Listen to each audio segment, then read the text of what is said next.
Bendito, alabado y adorado sea Jesús en el santísimo sacramento del altar. Mi Jesús sacramentado, mi dulce amor y mi consuelo.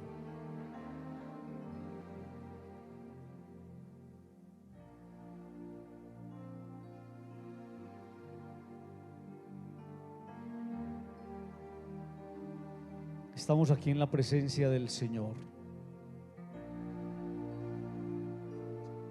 y permitimos que la gloria de Dios, que es gigante y sagrada, nos acompañe. Permitimos que esta noche sea una noche significativa, porque Él es el protagonista. Permitimos que esta noche sea una noche muy amable, porque Él es la razón de ser de nuestro encuentro. En la gloria de Dios las cosas son mejores. Y por eso nosotros venimos a este lugar, para permitir que la gloria de Dios se vaya dibujando en nosotros y en nuestra vida.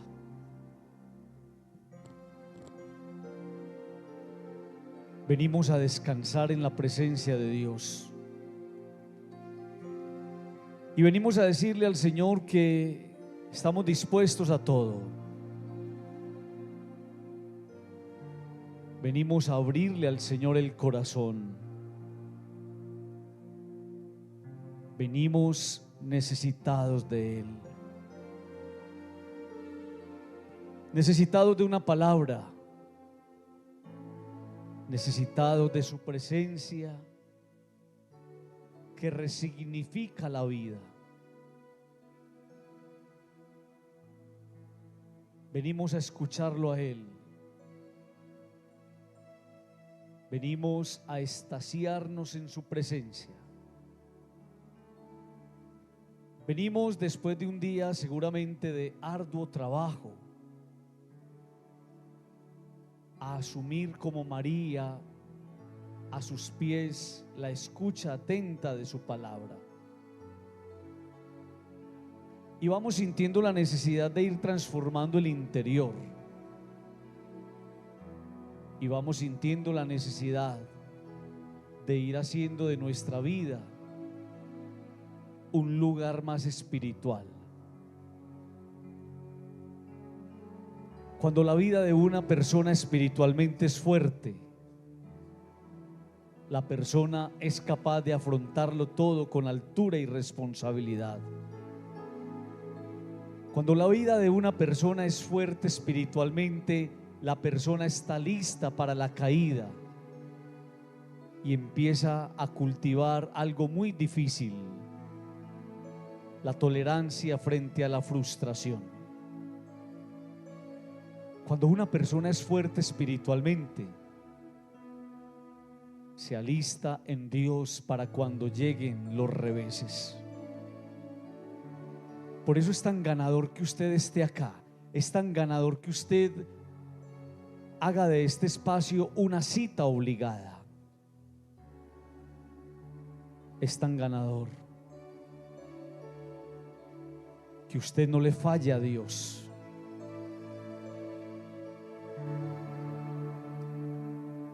Es tan ganador que usted le abra el corazón al que puede transformarlo. Y por eso quiero que cada uno en un momento de silencio busque la calma en las cosas de Dios. Hay personas que van cultivando una falsa alegría en las cosas materiales. Hay personas que van buscando entretenederos en las cosas del mundo. Y hay otras que aprenden a descubrir en la calma la presencia de un Dios que nos construye la vida. quiero que hables un momento con Jesús. Quiero que hables un momento con el Señor, que le abras tu corazón, que dejes salir de tu interior tus necesidades, tus súplicas, tus intenciones. Quiero que abras tu corazón y le hables a Él como le habla a un amigo. Al principio, seguramente cuando estabas empezando era muy difícil, pero cada vez vas entendiendo la mejor forma de hacerlo. Pensá que estás delante de un amigo, pero no cualquier amigo, el más grande de los amigos. Pensá que con esa persona el tiempo se detiene y que eres invitado a saborear ese alegre diálogo. Pensá que Él te recibe como eres, sin reclamos, sin reproches, y que solamente estaba esperando que llegaras y le abrieras el corazón. Estás hablando con Jesús y le hablas de lo que para ti es importante. Le hablas de las personas que tanto amas. Le hablas de la forma como en este momento te puede estar doliendo la vida y el corazón. Le hablas de lo que estás a punto de emprender y que sabes necesita la aprobación de Dios. Y juntos, reclamándole al Señor esa fidelidad que nos alienta en el camino, vamos a ofrecer este momento de oración cantando.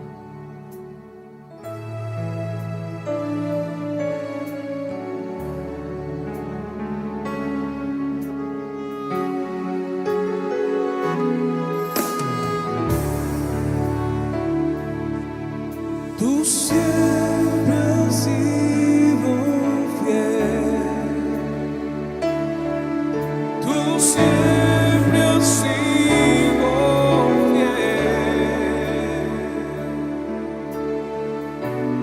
Nunca me has dejado solo. Siempre has sido fiel. Vamos a decirlo todos otra vez. Vamos a decirlo con el corazón. Tú siempre has sido fiel. Siempre has sido fiel. Dígalo con el corazón, vamos. Tú siempre has sido fiel. Nunca me has dejado solo. Nunca me has dejado solo. Siempre has sido fiel. He visto tu poder actuar y tu mano sana. No necesito un milagro, solo tú me puedes ayudar. Digamos, he visto Tu poder actuar y tu mano sana. No necesito un milagro, solo tú me puedes ayudar. En tu mano está. digamos.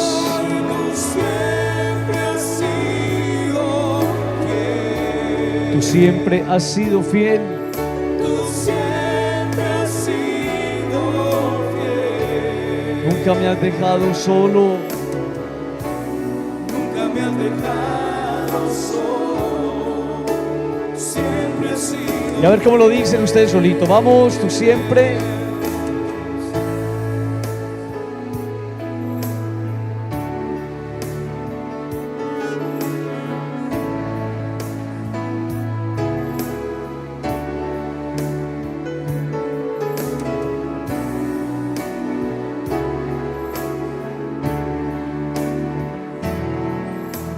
Barrerita y Jader, ¿cómo lo decimos con el corazón? Tú siempre has sido fiel. Tú siempre has sido fiel. Nunca me has dejado solo. Siempre has sido fiel.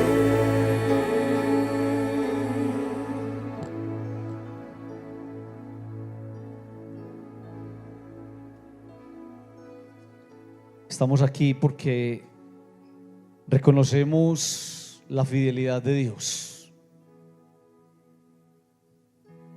Un Dios que es fiel a su palabra. Un Dios que es fiel a sus promesas. Un Dios que cumple.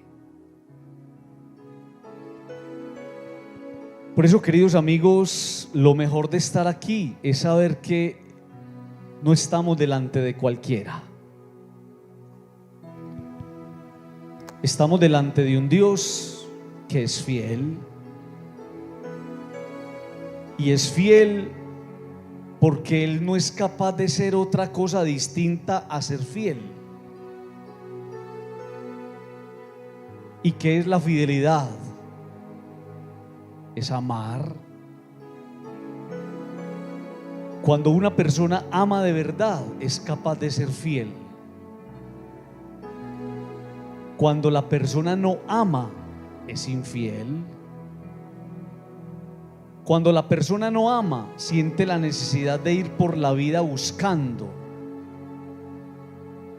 y de buscar muchas alternativas. La alternativa de Dios única es usted y soy yo. Por eso Dios es fiel,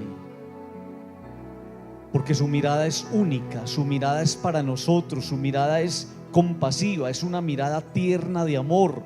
Dios no tiene que estar buscando. Y a eso venimos acá, a decirle gracias, porque tu fidelidad es grande. Gracias por amarme como soy. Gracias por aceptarme y recibirme a pesar de mis pecados. Gracias por quererme siempre mejor. Tú siempre has sido fiel, a pesar de mis infidelidades. La fidelidad de Dios se manifiesta cuando nos levantamos. La fidelidad de Dios se manifiesta cuando respiramos el aire que tanta gente no puede respirar. La fidelidad de Dios se manifiesta cuando nos sentamos a una mesa y tenemos alimento. La fidelidad de Dios se manifiesta y se expresa cuando somos capaces de caminar, desplazarnos y llegar a los lugares cada día a cumplir nuestras tareas. La fidelidad de Dios se expresa cuando miras a tu lado y tienes gente tan linda que amas. La fidelidad de Dios es su presencia constante a pesar de nuestras negaciones. Y por eso, queridos amigos, venir a la hora santa es venir a pedirle al Señor la gracia de la fidelidad, que camina de la mano de la lealtad, que camina de la mano del amor fiel y constante y perseverante. Y por eso este espacio se convierte en una escuela donde ustedes y yo le decimos al Señor que nos siga puliendo, que reconocemos que su palabra acariciadora ha hecho en nosotros mucho bien, pero que necesitamos seguir creciendo. Y porque necesitamos seguir creciendo, le ofrecemos al Señor nuestro corazón dócil y dispuesto para Él. Le ofrecemos nuestro corazón necesitado de su presencia. Le ofrecemos nuestro corazón a veces roto, sabiendo que Él es el restaurador.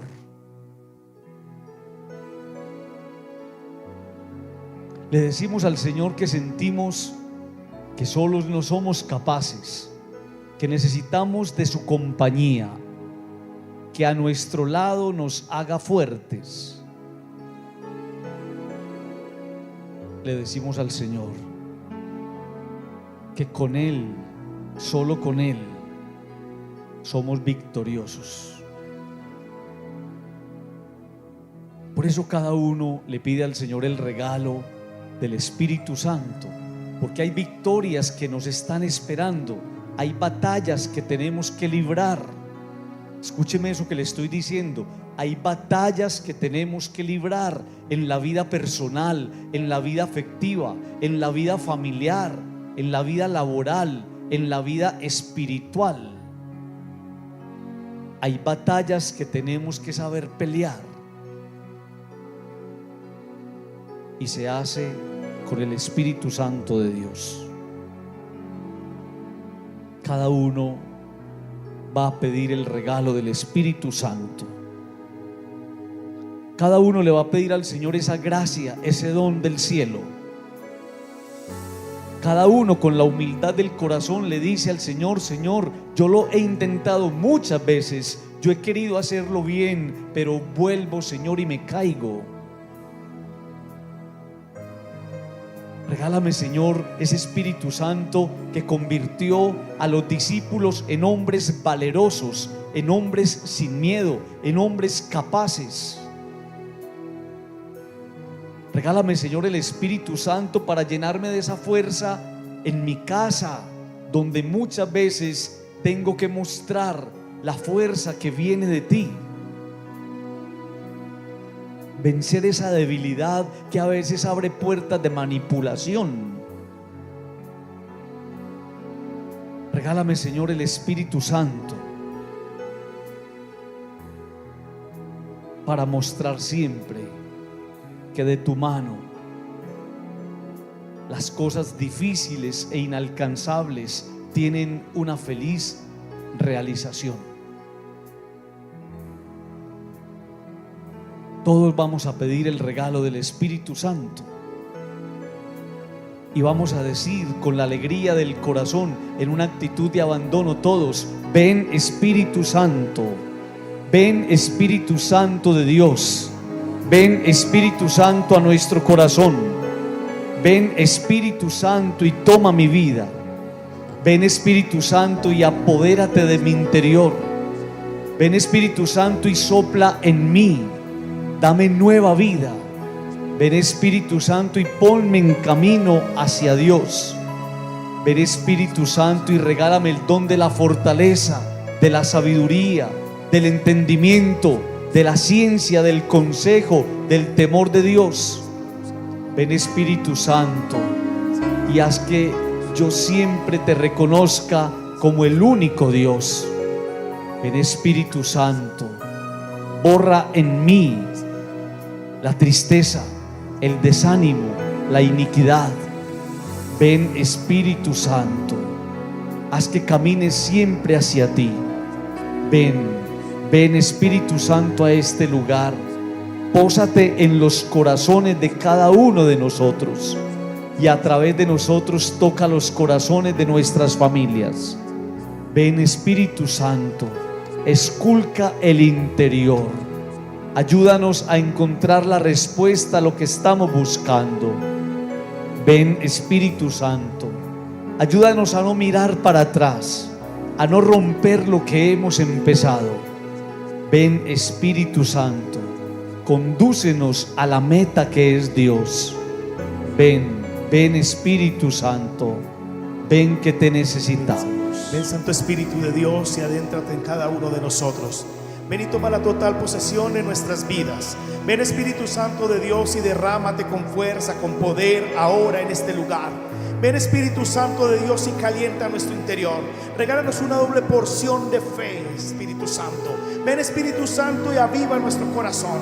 Ven, Espíritu Santo, y aviva nuestra oración. Que nosotros podamos expresar de lo más profundo de nuestro ser lo que tenemos, que es lo que le entregamos al Padre Celestial. Ven, Espíritu Santo de Dios, hoy derrámate con fuerza, con poder. Ven y quema de nuestras vidas dolores, tristezas, aflicciones, amarguras, preocupaciones. Ven y destrúyelas, Espíritu Santo, con el poder de Dios. Ven y aviva en nosotros el gozo. Ven y renueva en nosotros la alegría, la esperanza, la fe. Ven, Espíritu Santo de Dios, y danos nuevas fuerzas. Danos nuevas fuerzas para seguir caminando hacia Dios sin miedo. Porque si tenemos a Dios, nada nos podrá faltar. Y si Dios está con nosotros, nada podrá estar con nosotros. Ven, Espíritu Santo de Dios, y escucha este clamor de cada uno de estos hijos de Dios, de estos hermanos que hoy abrimos nuestros labios y decimos: ven, Espíritu Santo de Dios. Abra sus labios sin miedo y diga: ven, Espíritu Santo de Dios. Ven, Espíritu Santo de Dios. No le dé miedo decir: ven a mi vida, ven ahora, ven a mi interior, toma la total dirección de mi ser. Dígalo: ven, Espíritu Santo de Dios. Ven con tu fuerza, ven con tu poder. Ven, ven Paráclito, ven promesa del Padre, ven susurro del Hijo, ven descanso de nuestro esfuerzo.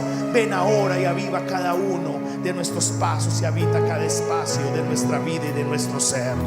Ven, Espíritu Santo. Pidiendo el don del Espíritu Santo, le pedimos al Señor que nos cambie, que cambie nuestra vida, que nos disponga para Él, que cambiándonos sea capaz de mostrarnos que lo más importante siempre será un corazón dispuesto para Él. Todos vamos a pedir ese regalo del Espíritu Santo, diciéndole al Señor: cámbiame. Vamos.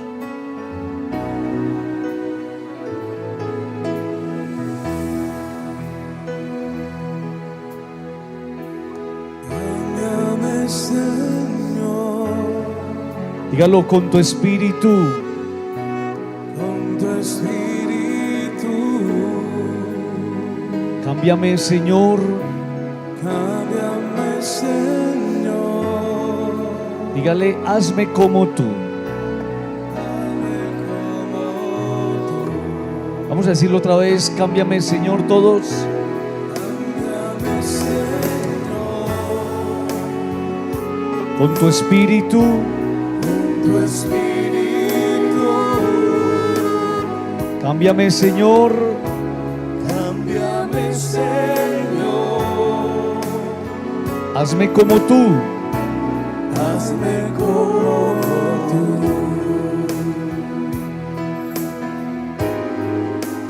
El alfarero, barro soy yo. Tómame y cámbiame. Tómame, cámbiame. Es mi oración. Es mi oración. A ver cómo le decimos al Señor todos: cámbiame. Cámbiame, Señor, Con tu espíritu. con tu espíritu. Cámbiame, Señor. Cámbiame, Señor. Hazme como tú. Hazme como. Vamos a hacer una cosa: vas a pensar en alguien que tú necesites traer a este lugar, un hijo, un pariente, un amigo, y vas a decir: cámbialo, Señor, hazlo como tú. ¿Listo? Cámbialo, Señor. Y piensa en esa persona y vamos a decirlo con el corazón todos, que se escuche fuerte en este lugar. Vamos. Cámbiame, Señor, Con tu espíritu. con tu espíritu. Cámbialo, Señor. Cámbiame, Señor. Hazlo como tú. Hazlo como tú. Y ahora lo van a decir ustedes solitos. Piensen en esa persona y van a decir: cámbialo. Cambia. A ver en quién estás pensando, dígalo con tu espíritu.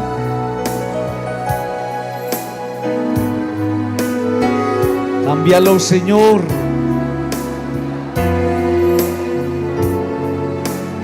Hazlo como tú. A ver, Jader, Barrerita, ¿cómo decimos eso con el corazón? Que nos cambia a nosotros. Cámbialo, Señor, Con tu espíritu. con tu espíritu. Cámbiame, Señor. Cámbiame, Señor, Hazme como tú. hazme como tú. Del alfarero, barro soy yo.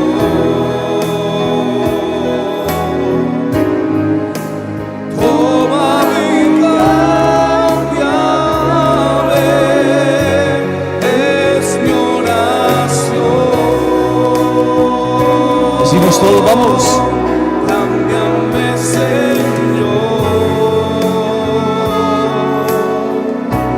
con tu espíritu. Cámbiame, Señor. Cámbiame, Señor, hazme como. Inundados de ese Espíritu Santo, llenos de esa fuerza de Dios que nos abre el entendimiento y la comprensión, vamos a escuchar a Dios. Qué bueno es escuchar a Dios. Y por eso nos vamos a disponer todos, nos ponemos de pie, abrimos el corazón, la mente y dejamos que Dios nos hable.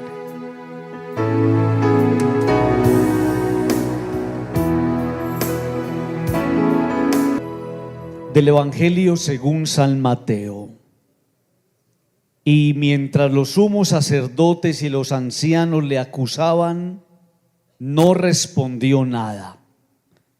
Entonces le dice Pilato: ¿no oyes de cuántas cosas te acusan? Pero él nada respondió. De suerte que el procurador estaba muy sorprendido.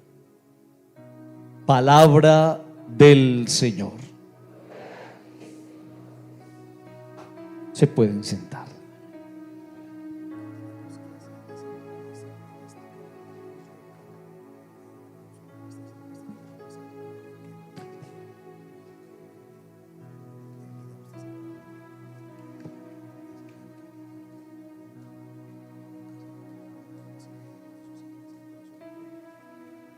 Es tan especial que el Señor nos encuentre hoy en este lugar para hablarnos de algo que tenemos que aprender a cultivar todos, y es el don del silencio. Voy a comenzar contándoles una historia. Un hombre decidió ser monje. Ingresó a un monasterio dedicado al silencio. En ese monasterio solamente se permitía que los monjes dijeran 2 palabras cada 10 años. Después de 10 años de silencio y de vivir en condiciones ascéticas, el hombre se presentó ante el jefe de los monjes para decir sus 2 palabras. Dijo: comida mala, y salió del cuarto.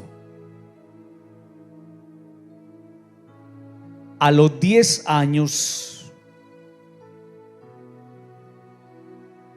de vida dura, regresó al jefe de los monjes para hacer su enunciado de 2 palabras. Dijo: cama incómoda.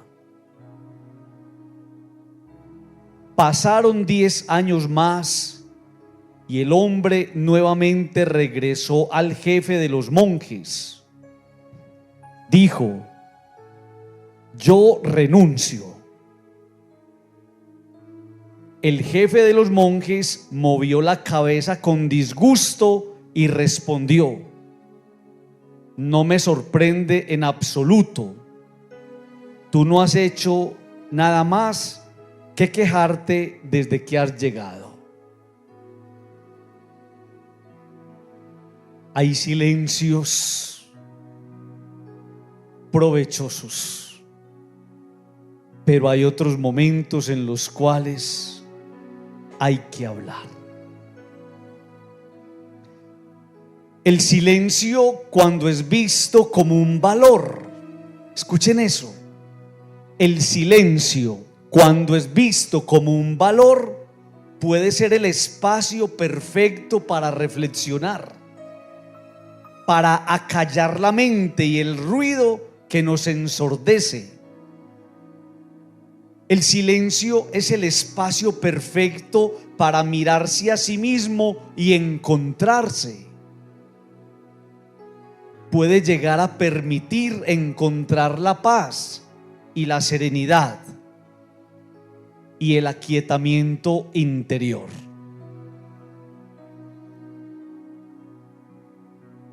Vamos al Evangelio que acabamos de escuchar. Y caemos en la cuenta escuchando ese texto que nos cuenta a Jesús ante Pilato, que Jesús no responde nada. Pilato le está preguntando y Jesús no responde nada.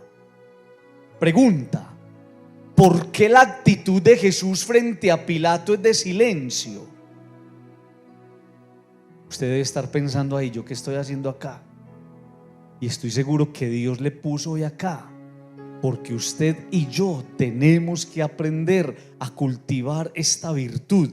¿Por qué la actitud de Jesús frente a Pilato es de silencio? Y la respuesta es porque Jesús, más que nadie, sabe que el silencio es también una respuesta. Amigos, no siempre debemos hablar. Qué rico aprender eso. No siempre debemos hablar. La vida en su sabiduría y Dios en su pedagogía especial, cuando nos estaba creando, no erróneamente nos regaló 2 oídos y una boca. Jesús calla porque su silencio es la forma como responde a quien no merece ni siquiera sus palabras. Usted cree que siempre debe hablar, usted cree que todo lo debe explicar, usted cree que todo lo debe aclarar. El silencio también es una manera de decirle al otro que no merece mis palabras. El silencio de Jesús es una respuesta cargada de sabiduría para sus acusadores. Yo estoy pensando aquí, ¿cómo es mi silencio?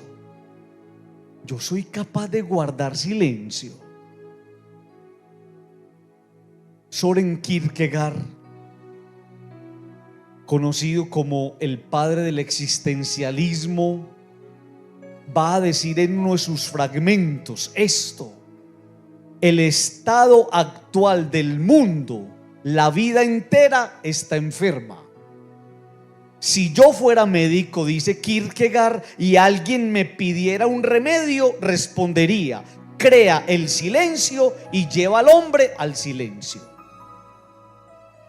Entonces, grandes pensadores, primero Jesús nos lo insinúa en el Evangelio, luego estos filósofos nos van a ir orientando hacia el cultivar esa virtud y ese don. La sociedad está enferma y si me dicen cómo aliviarla, hay que llevarla al silencio, hay que conducirla al silencio. Dice el Evangelio que acabamos de escuchar: de suerte que el procurador estaba muy sorprendido. Pilato le pregunta a Jesús, Jesús guarda silencio y el procurador se sorprende. ¿Por qué, Padre, se sorprende? Porque una persona silenciosa va a expresar siempre la capacidad que tiene de gestionar mejor sus ideas. A veces pensamos que el que se queda callado es un perdedor y no nos damos cuenta que en el silencio puede estar maquinando grandes cosas.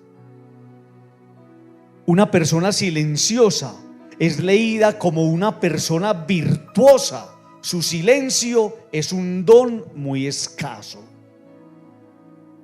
Todos vivimos hablando y como una carreta vacía, lo que hacemos es expresar el vacío que llevamos en el interior.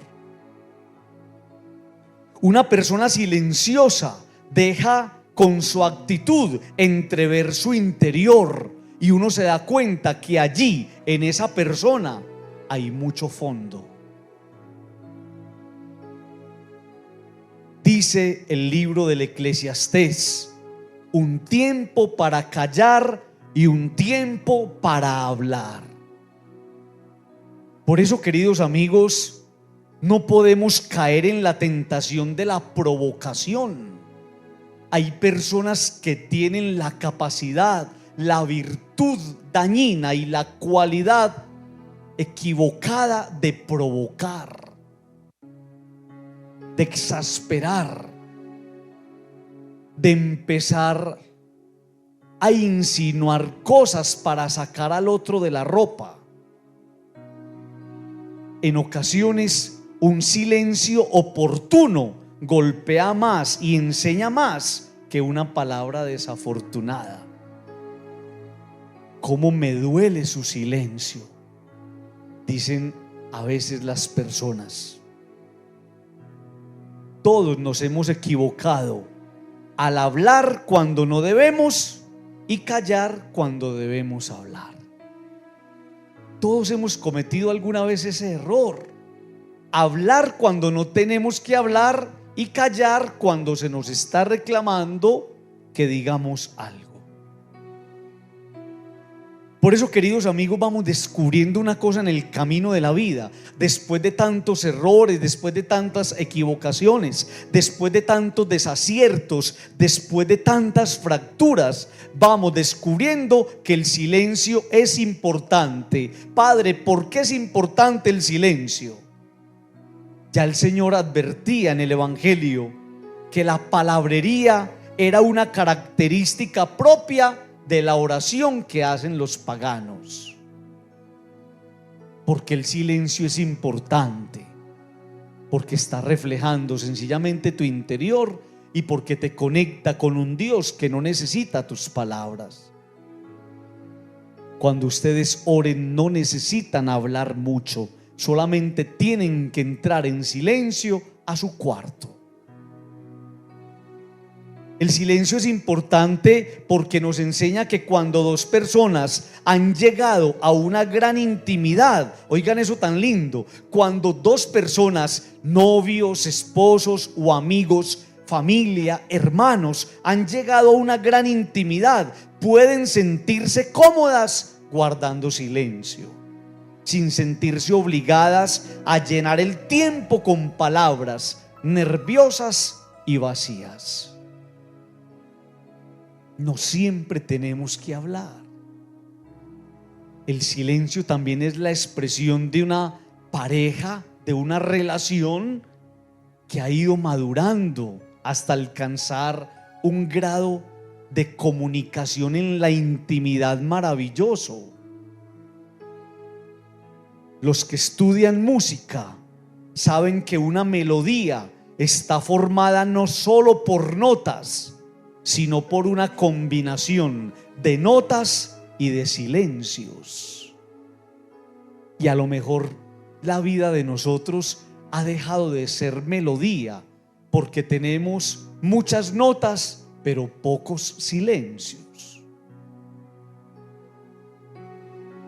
Dicen los maestros de oración que a medida que va creciendo nuestra intimidad con Dios, la oración se va haciendo más silenciosa. Qué cosa tan bella. A medida que va creciendo nuestra intimidad con Dios, la oración se va haciendo más silenciosa. Eso quiere decir que el silencio es trascendente. Eso quiere decir que el silencio eleva el alma. Eso quiere decir que el silencio tiene la capacidad de conectarte con lo más grande que tenemos. Va descubriendo uno en la vida que hay silencios vacíos y silencios llenos. Entiende uno en lo cotidiano que el verdadero silencio no es ausencia de palabras, sino la capacidad que yo tengo siempre de asombrarme con sosiego, armonía y presencia mutua. Miren esto tan hermoso.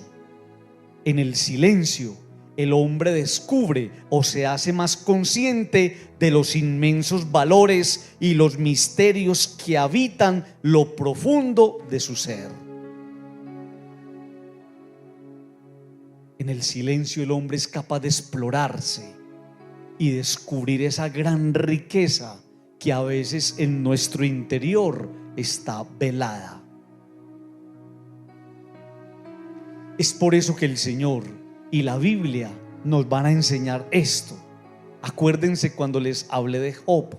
Acuérdense cuando lo pierde todo y Dios le devuelve todo. Acuérdense de esos amigos que llegan donde él.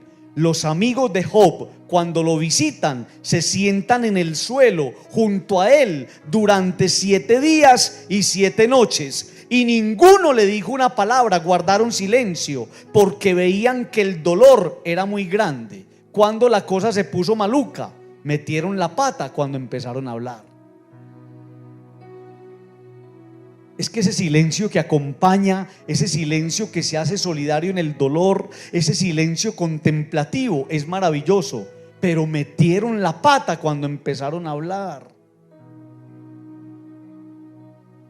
Miren, amigos, lo que nos dice el libro de la Sabiduría.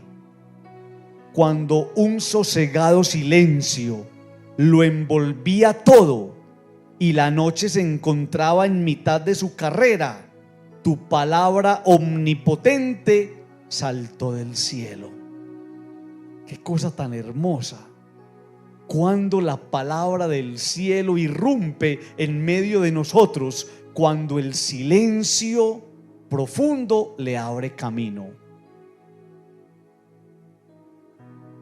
En el libro primero de los Reyes, cuando se nos habla de Elías, se nos dice que Elías intuyó la presencia divina en el monte Horeb, no en el huracán, acuérdense, no en el terremoto, no en el fuego, sino en el susurro de una brisa suave.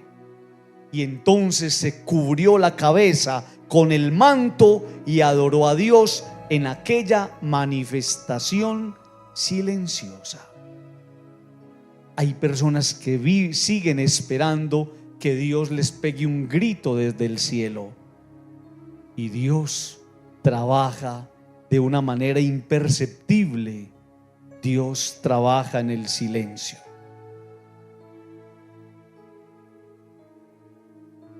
Hay en la sociedad moderna un ruido contra el que no se lucha, sino que se busca. Escuche esto que yo le voy a decir. La persona superficial no soporta el silencio. La persona superficial no soporta el silencio. Aborrece el recogimiento y la soledad. Lo que busca es ruido interior para escuchar su propio vacío. Padre Freddy, ¿cuál vacío?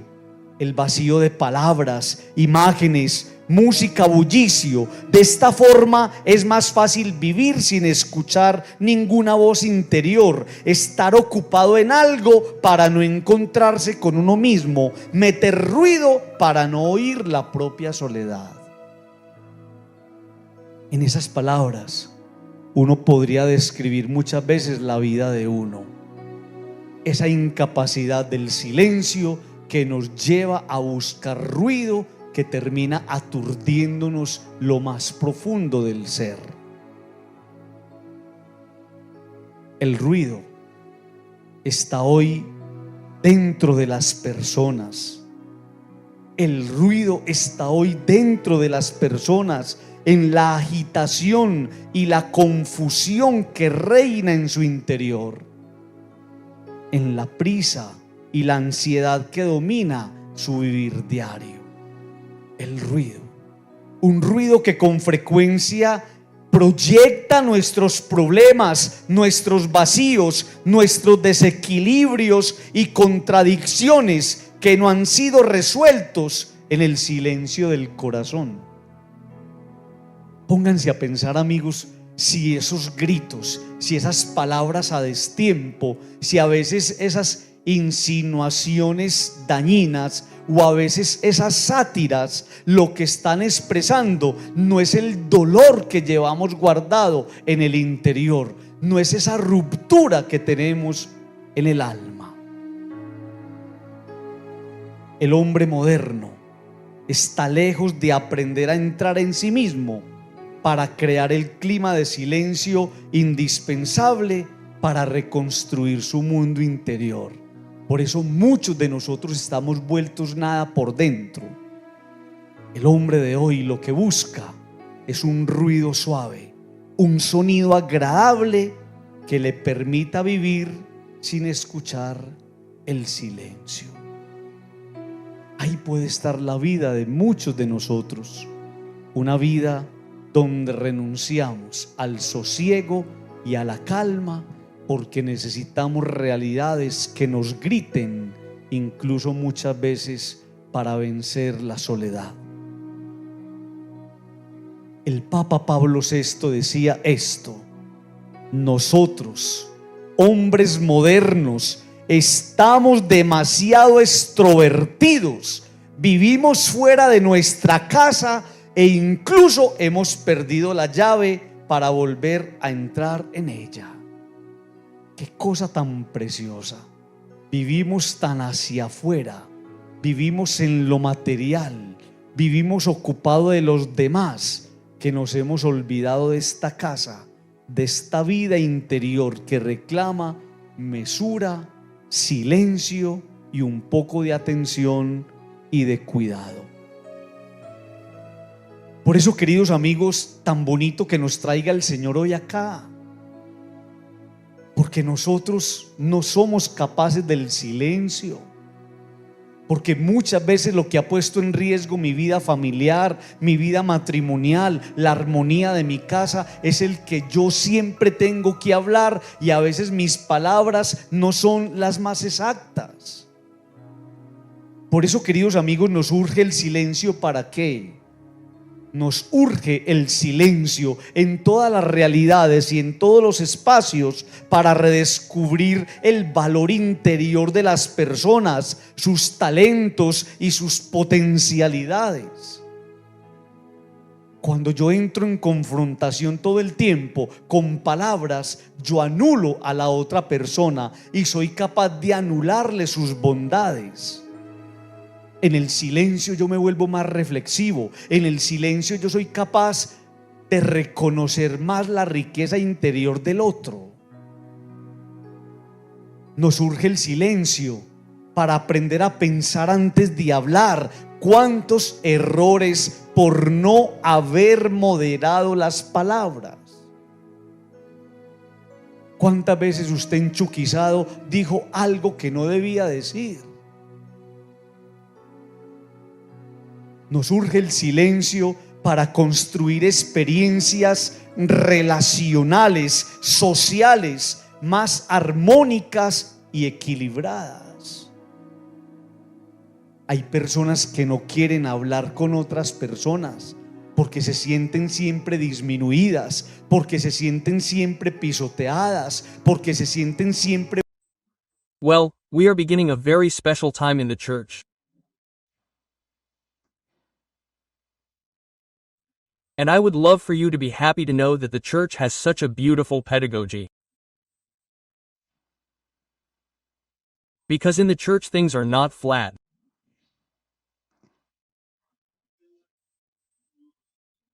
The church manages certain times, generating certain dynamics, so that we can understand how things happen on earth with the seasons.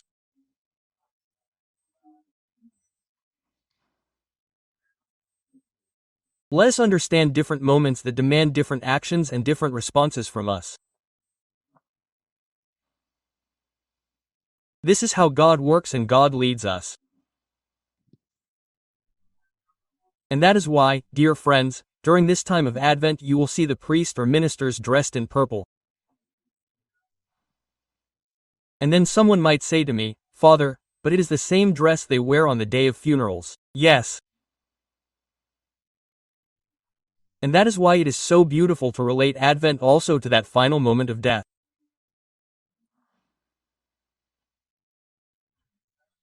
And to understand in Advent and in these penitential colors the invitation that the Church makes to us to review our lives.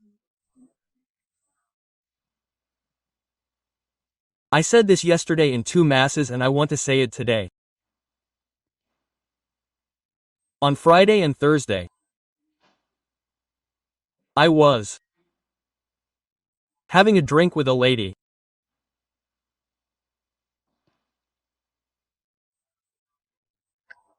At the same time that I was having a drink with the lady on Thursday, the next day I was burying her at Campos de Paz.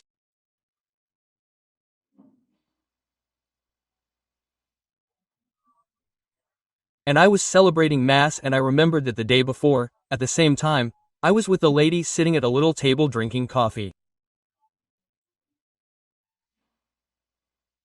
And eating something. Father, why are you telling us that? So that you and I can understand once and for all that we do not have control over life, that today we are and tomorrow we are not. And then when one realizes those small details, one says, ah, what the Lord is telling me is true. He is telling me to take care of life. He is asking me to be prepared. Why? Because if life depended on us, we wouldn't die whenever we wanted. Right? I want to die in 20 years, so in 20 years, plan it and die in 20 years. But life does not depend on you. Life and death do not depend on you. Death does not depend on me. Life and death depend on God. And for that reason, dear friends, when God speaks to us, we have to overcome the pride of deafness and stubbornness and learn to listen to the Lord, who, like a bell, is ringing and telling us many things.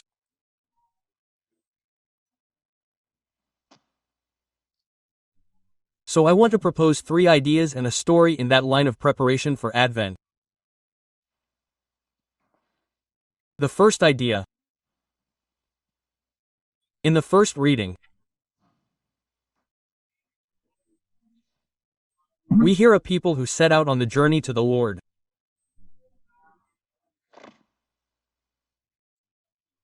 And it says, many peoples will journey to the mountain. Quote. But to understand that phrase from the first reading, we have to go to the psalm. And in the psalm we sometimes sing, saying, how joyful it was when they said to me, what? Let's go to the house of the Lord. Let's go to the house of the Lord. Single quote. The Jews sang that psalm when they were going up the mountain, because the temple in Jerusalem, is up there on a mountain. That's why it's called the Psalms of the Ascent. And as they were going up, they were singing, they were dancing, they were reciting the Psalms. So, look at the first reading. Many peoples will journey to the mountain. And in the Psalm, let us go to the house of the Lord. What great joy! What is Advent?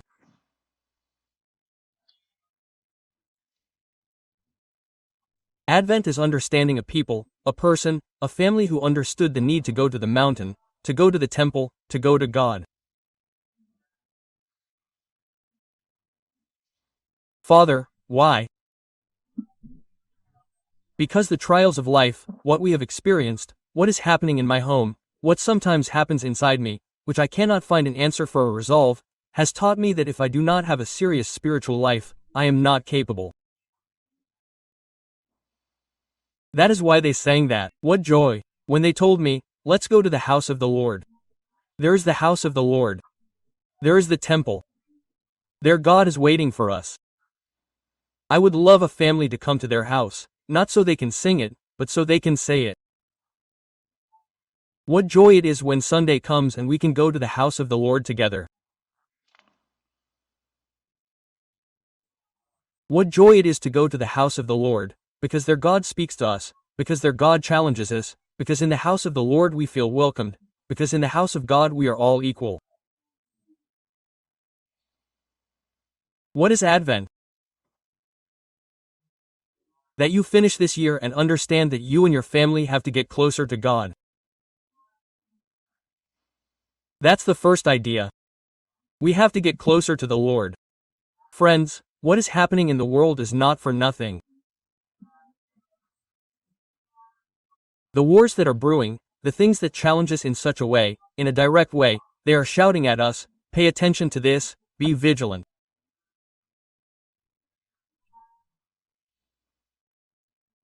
This world as it is simply for one to hold on to the Lord more. Second idea. Let's go to the house of the Lord. Because there are the courts of justice. That's what we sing in David's palace. That's Advent. Advent is discovering that sometimes it's necessary for the ground to be shaken and for us to go to court. I remember when I was 14, my mother didn't hesitate to send me to an inspection. It's that simple and I'm not ashamed to say it. I've been summoned to the inspection of Itagi. I sat like an idiot in front of some gentleman asking me a lot of questions, but I learned that sometimes it's necessary to go. I'm not going to tell you why, that sometimes it's necessary to go to court. It's just that you see their faces as if they were gossiping. Father, but tell me, Father, why?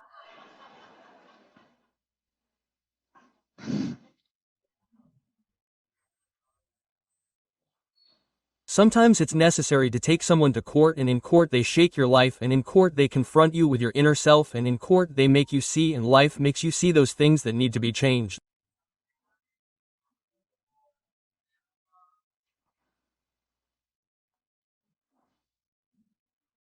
That's what Advent is, recognizing that we are not so good and that sometimes it is necessary for life to make us see those things that we are not doing well.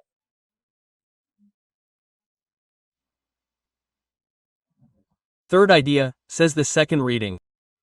That is why these readings are so beautiful, because they help us understand Advent.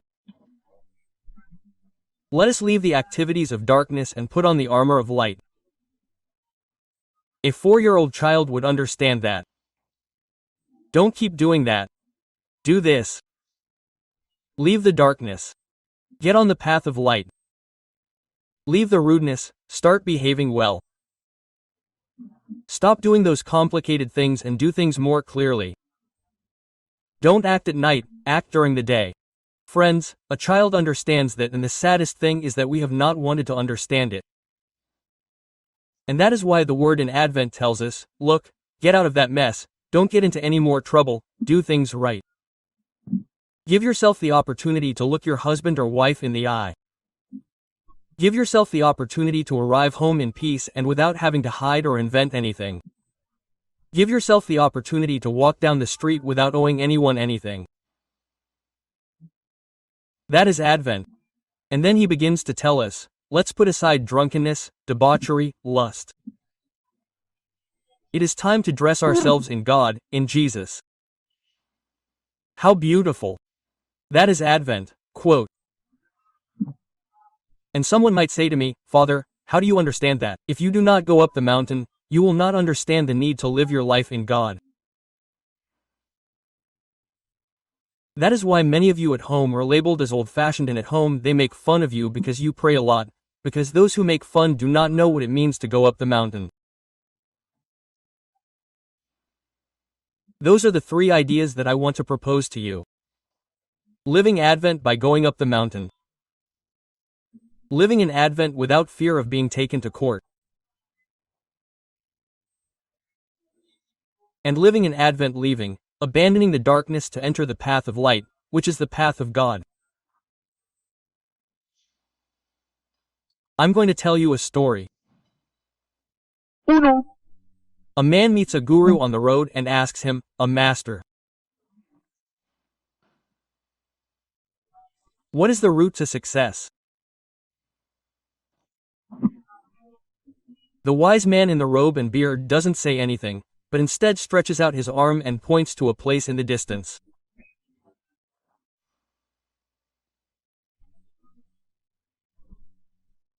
The man, excited by the possibility of easy and quick success, runs in the indicated direction, and then a loud, dry noise is heard in the distance.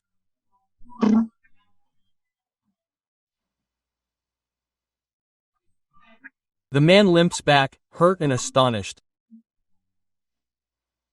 supposing that he misunderstood the message. He repeats the same question, and the guru, without saying a word, points him in the same direction again. Obediently, the man sets off again.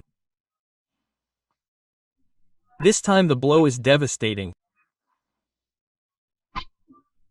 And when the man crawls back to where the guru is, he is covered in blood, with broken bones, a wreck and enraged. "I asked you what the path to success was," he shouted at the guru. "I followed the direction you indicated, and all I got were blows and knocks." "Enough pointing, speak." Then the guru replied, "Success lies in that direction, a little beyond the knocks." 3 little things.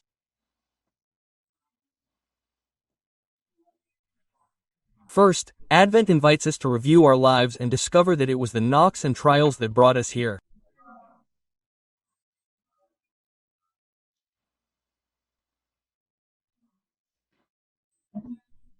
Second, it is a beautiful time of vigilance to avoid greater pain and understand that with Jesus life is better.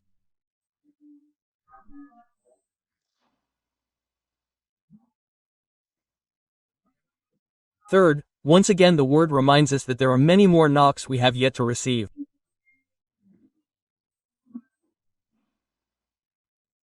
We must be prepared in God. Close your eyes.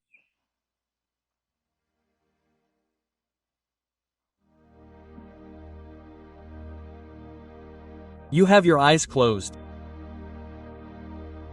And you ask yourself a question. Why did God bring me to this place today?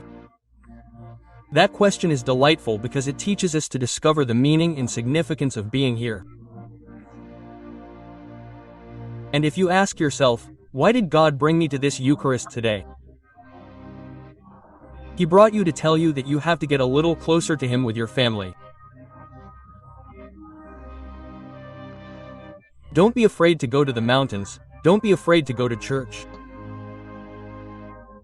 If we are not with God today, we are lost. Why did God bring me to this Eucharist today? To tell me in a very special way that it is time to be vigilant, that there are people who have lost their treasures because they did not take care of them. Why did God bring me to this Eucharist today? To ask me for a little humility.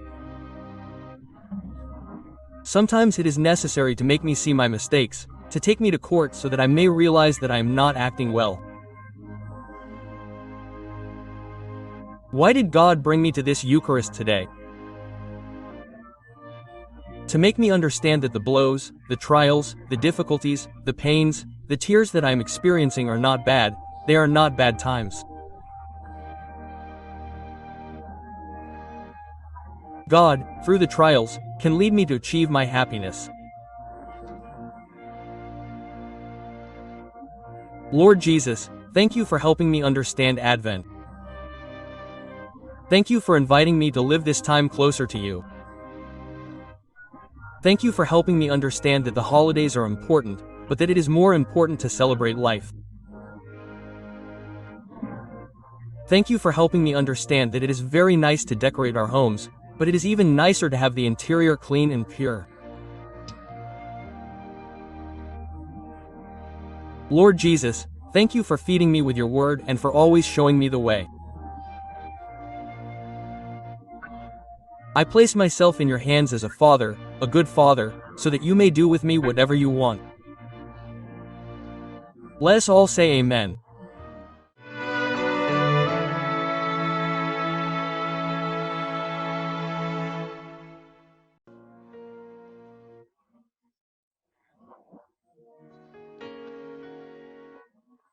Sometimes through our social networks, people write to us telling us beautiful things that God has done in their lives, and they do it this way.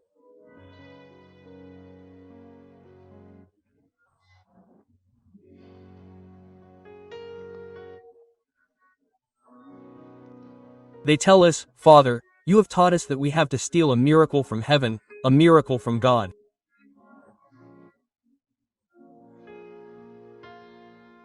And then there are very beautiful people who tell us, Father, I stole my miracle from God.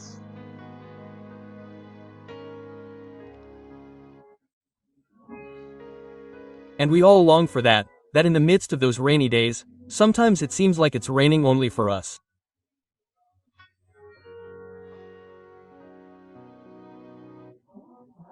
Sometimes it seems like the difficulty is only for me in my personal life and I can't get out of one and I'm already involved in another.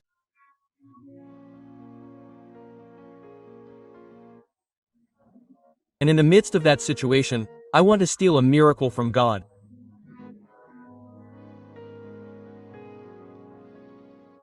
And someone might tell me, Father, but that's impossible. And so I want to invite you to delete the I am. And it is possible. Whoever understood, understood. Delete the I am and that is possible, and surely that miracle that you and I have felt so far away.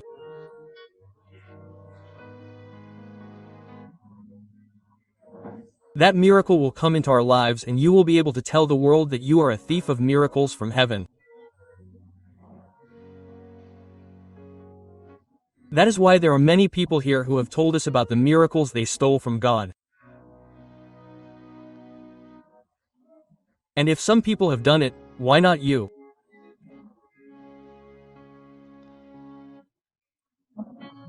That is why I want to propose this text to you that will teach us the pedagogy, the methodology, the way, the manner of how to steal a miracle from heaven. And the first thing we are going to understand is that there are 4 things that do not help us. There are 4 things that are slowing down the blessing. There are 4 things that hinder it. There are 4 things that sometimes make me witness with envy that someone else is greeted with the blessing and it passes me by. Father, why is it that person but not me? And so reading that text, I found 4 reasons that I want you and I to dwell on.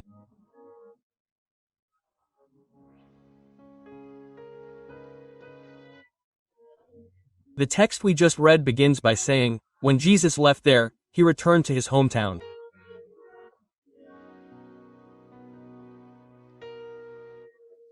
Friends, Jesus is a very dear person. He goes everywhere walking, performing miracles, helping people, listening to those in need, and one day he decided to return to his homeland.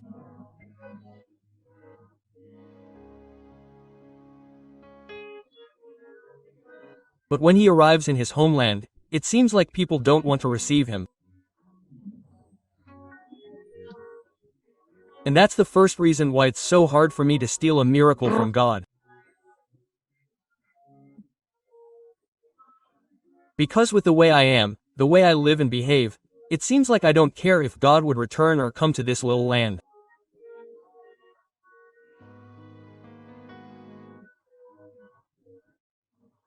Don't forget that you are God's favorite land, that God is pleased with you, that you are God's soil, that you are the Lord's property, that you are His inheritance.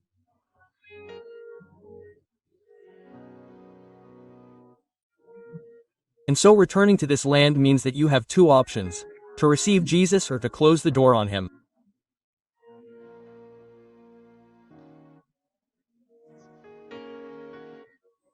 And there are people, that's why miracles sometimes pass them by, who assume a capricious attitude toward God, of being reasonable. They close their minds, they close their lives, they close their hearts. They even pride themselves on saying that they are following certain doctrines or certain movements.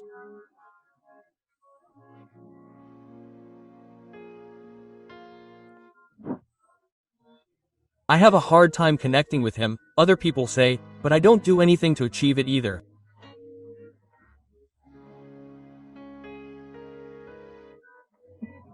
There are people who should understand that in order to steal a miracle from God, they have to build spiritual discipline.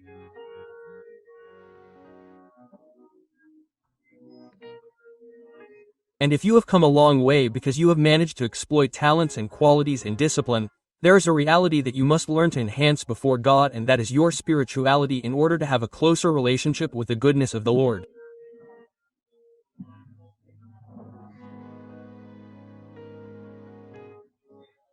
I have not been able to steal a miracle from God because Jesus continues to be a stranger to me.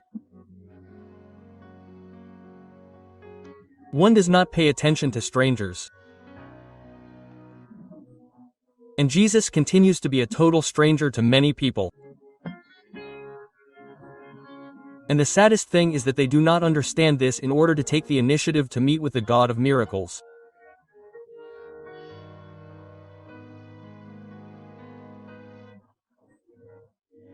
Jesus arrives in their land, and when He arrives in their land, people begin to listen to Him, and they will ask Him, "Where did all this come from? And what about the wisdom that has been received with those miracles that come from His hands?" And the second reason why it is impossible to steal a miracle from God appears. They do not believe in what He can do. They do not believe in what He can do.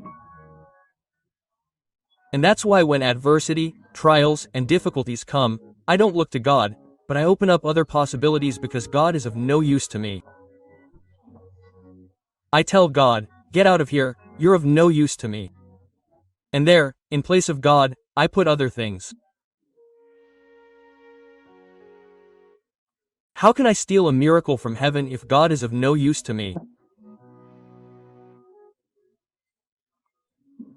If I don't believe in what He can do, if I can't do it, I don't believe that He is God, but I believe in His infinite power. How can I steal a miracle from heaven if I'm not aligned with Him?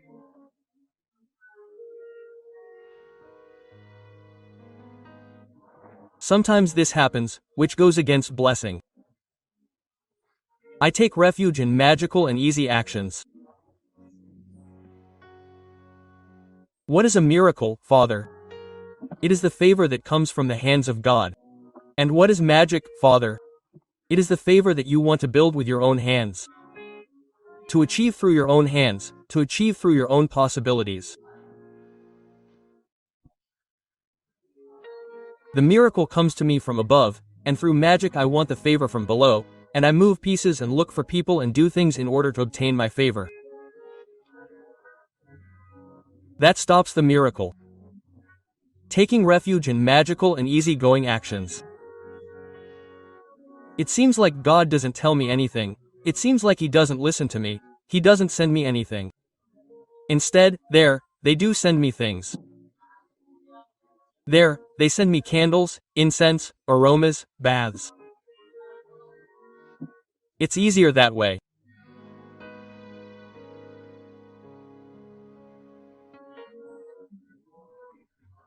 It's impossible to steal a miracle from God when I only believe in what I can see and touch.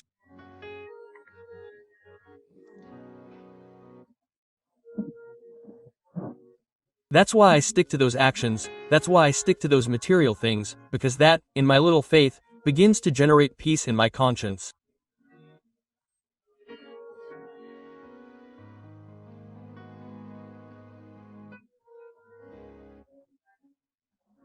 People are listening to Jesus speak and they're going to say, but he's just the carpenter, the son of Mary, he's the brother of James, Joseph, Judas, and Simon. And his sisters are not here among us. Quote. And there appears the third reason why it's very difficult to steal a miracle from God.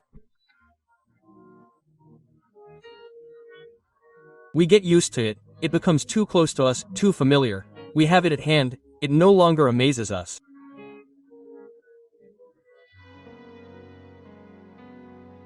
Sometimes you come to church and it's just there, hidden in that drawer.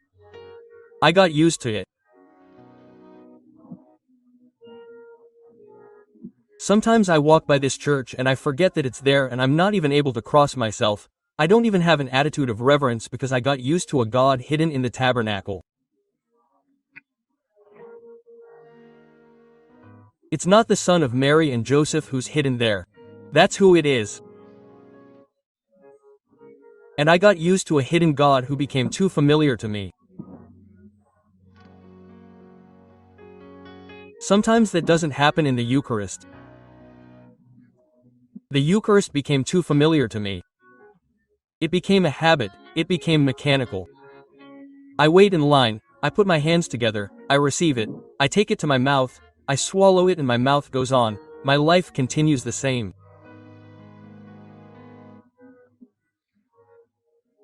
I lost my amazement at the God who is capable of leaving heaven to come down to this little land, to come down to this soil, to come down to my life, to stay with me.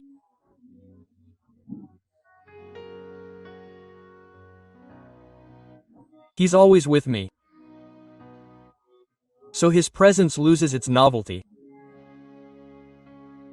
That's what happened to those people. They saw him come in, they saw him leave, they saw him around the house, they remembered him when he was a child, and that Jesus didn't make an impact on them. That Jesus didn't tell them anything, that Jesus didn't touch their hearts. We know him so well that he doesn't tell us anything anymore. That's why there are people who, sitting in front of him, may not feel anything. It's because they got used to him, who is always there, hidden in that beautiful thing. He doesn't tell me anything anymore. He became too familiar to me, and when I'm not amazed, then the miracle doesn't happen.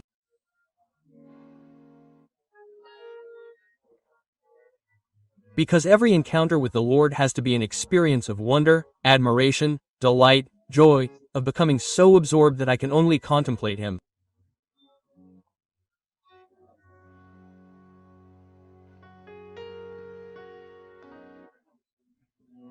The word says that they were scandalized and didn't recognize him. And here comes the fourth element that makes it so difficult to steal a miracle from heaven.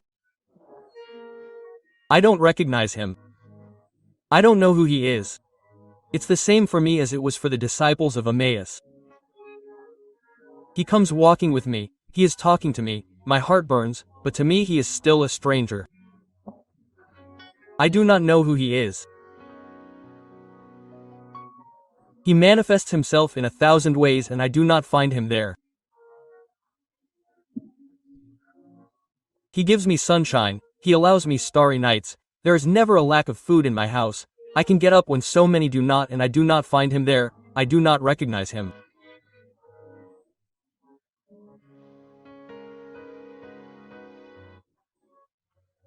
I fall into a very serious problem, dear friends, and that is that the good things that happen in my life, I read them as actions of luck or destiny.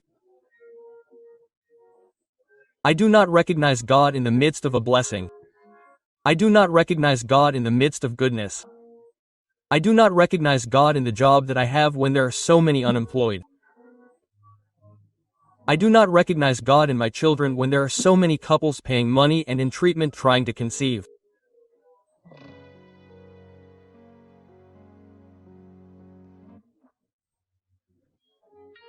I consider that as luck are things of destiny, and I do not discover a God there who has not yet finished working, who continues working.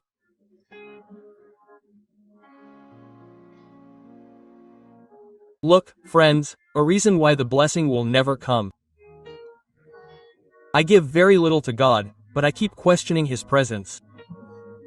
Where are you? Where have you gone? If you existed, this wouldn't be happening. And I'm selfish with the Lord. I don't have time for Him.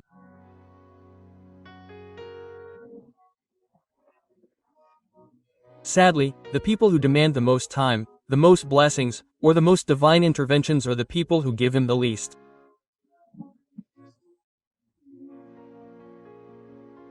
Let's not forget this, and I think I told you once. If you want the blessing to come, give God time so that God, who is involved in your time, can grant you what you need. But if there is no time for God, there is no time for the blessing.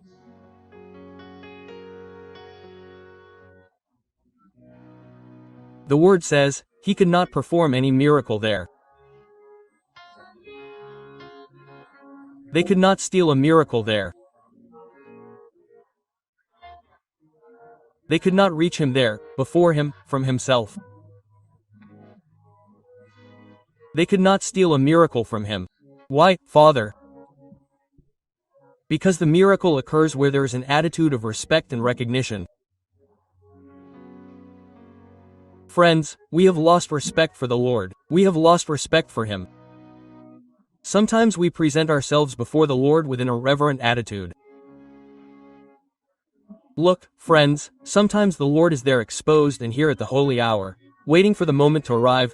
We are organizing gatherings that are disrespectful to God. Before God we have to assume a position of silence. Before God we have to assume a position of contemplation. And what is contemplation, Father? That God is so great in this moment that I immerse myself in God and let God immerse Himself in me. If there is no respect, there is no miracle. If there is no recognition of the Lord, there is no miracle. If there is irreverence, there is no miracle. I have to be aligned with the God of life. And sometimes we are so disrespectful with life and in life with God.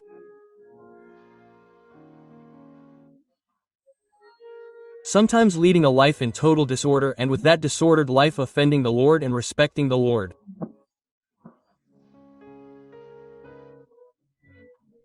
The miracle occurs where there is an intention to build a story with Jesus. Do not use Jesus. Do not take advantage of the Lord.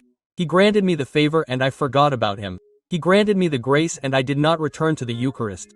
He performed an immense miracle on me and I escaped from Him, from His side. When the miracle comes, when you begin to make a culture of God in your life, when you learn to live godly, when you learn to act like God.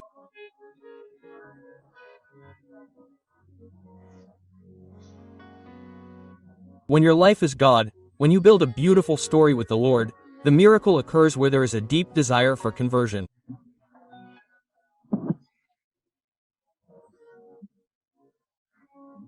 I recognize my error, I acknowledge my mistake, I acknowledge my fault, I have messed up, I have hurt many people, I have done things that I should not have done, but here I am before you, Lord, willing to correct all that. That is where the miracle began. That is where the miracle from heaven began to untie. That is where it began to come to you. When you put yourself on God's path, align yourself with God, when you open your life to God with a desire for change, the Lord begins to release you from above.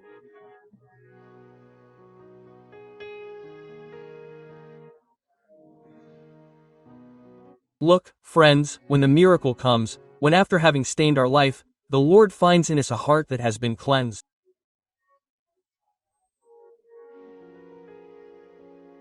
When does the miracle come into our life? When we are able to take the path of faith, and sometimes a path where we let go of God, to re-embrace faith. When does the miracle come? When we understand that we have gone to many places, that our paths have sometimes led us to destinations that offend the Lord, but one day I understood that I put God in my path and that my path is God. There is no other way. When do I steal the miracle from heaven? When I am able to take a leap of faith.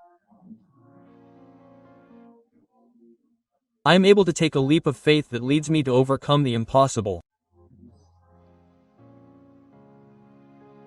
Let us steal miracles from the Lord. And that is why we understand what the word continues to say, that there in his land, how sad a thing it is, my friend. There in his land he only healed a few sick people by laying his little hands on them. The God of miracles, the God of abundance, the one who multiplies where there is nothing, the one who fed more than 5,000 people, there he delivered a few little miracles. Look, friends, this is so sad. Healing a few means that he could have done more and he couldn't. Imagine telling God that he couldn't, and he could have done more miracles, but he didn't. If there's anything that stops God's miraculous action, it's lack of trust. So, think about the waste of miracles that the Lord could do here, but he could only do a few small miracles, and the lady who couldn't have children came and said to me, "Father, I got pregnant." He could do a little miracle there for us, a little miracle for that person, the greatest miracle. Quote, and congratulations. But he can do more miracles, many more miracles. There's nothing that stops God's power more than human doubt. Listen to that phrase, it's worth writing down. There's nothing that stops God's power more than human doubt. It's as if we were putting the Lord on hold and telling him, you know what? I don't want your miracles. Quote. It would seem that doubt is a retaining wall between the Lord's mercy and my needs, but also between my negligence and my pride.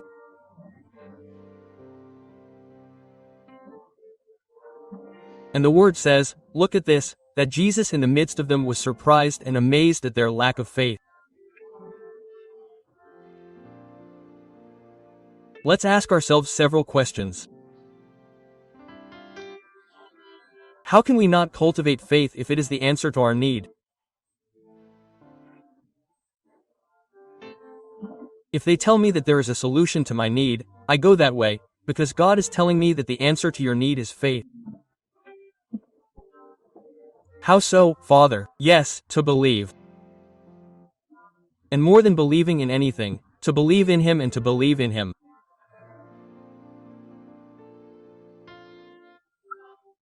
How can I not understand that through faith I can restore what has been damaged, including my health?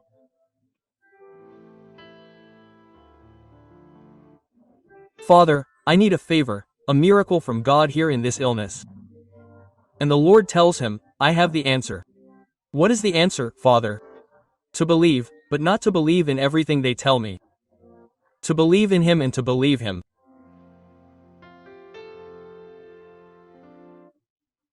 How can I not give myself the opportunity for a more peaceful life in connection with the Lord? Sometimes, listening to people, one begins to intuit and draw conclusions. The pain in a person's soul and heart is the absence of God. Not having anyone to believe in, not having anyone to hope in. So, look at that. How could I not give myself the opportunity for a more peaceful life in connection with God?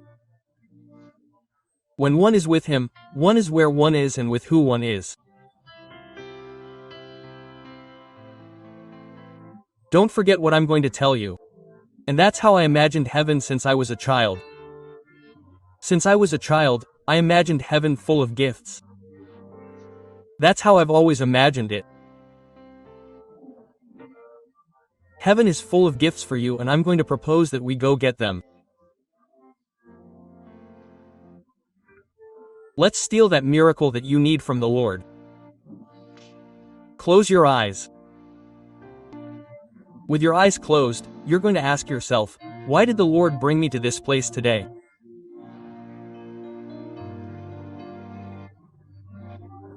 Don't be afraid to ask yourself that, and the answer is very special. God brought you to this place today to tell you that the miracle is in your hands. It is in your hands, but you have not wanted to discipline yourself, you have not wanted to organize yourself, you have not wanted to set out, you have not wanted to listen to Him, you have not wanted to strengthen your faith more.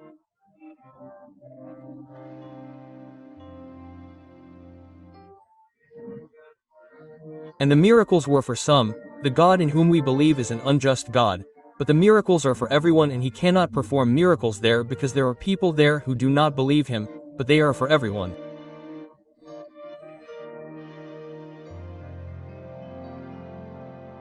Why did the Lord bring me to this place today?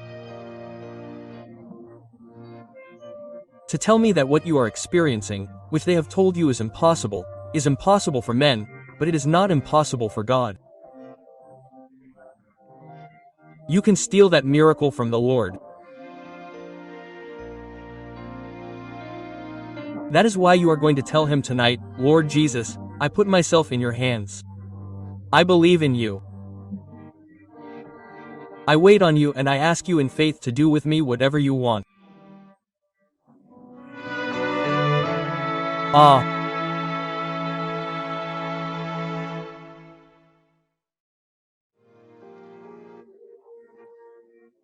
Someone asked me, Father, how do you choose the topics for the Holy Hour?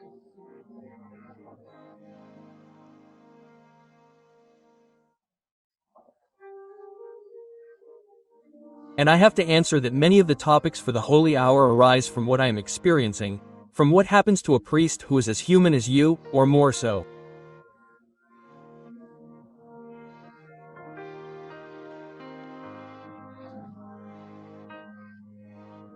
He suffers, cries, is saddened, feels, and sometimes wants to run away and give up everything, and sometimes also experiences despair.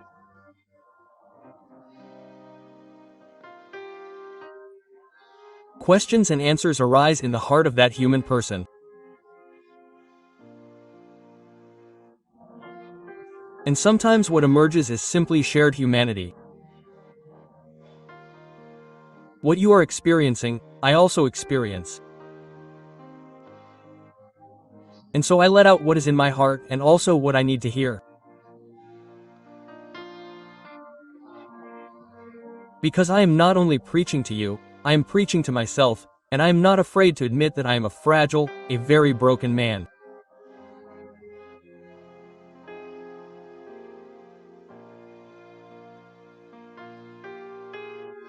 St. Paul is going through a very difficult experience. And sometimes I identify with that man, and I would love for you to identify with him too. A man so of God, a man so holy. I don't identify with that, I identify with what he experiences.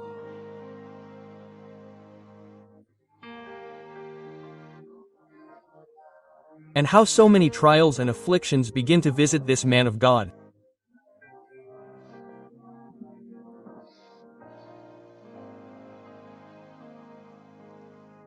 I want to begin this reflection by telling you why this happens.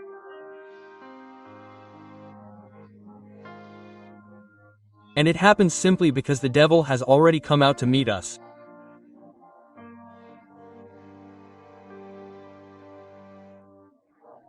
I say it this way, but sacred scripture says it another way. The enemy, the devil, is like a roaring lion, looking for someone to devour. The devil is already looking for us, he has already come out to meet us. He already knows about us.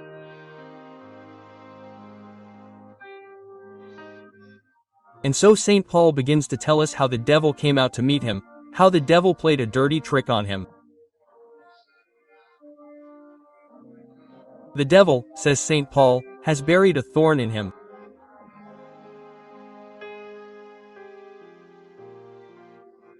It doesn't just happen to St. Paul.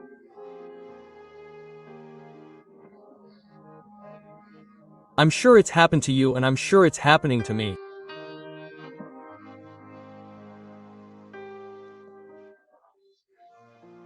St. Paul says, "They have put a thorn in my flesh."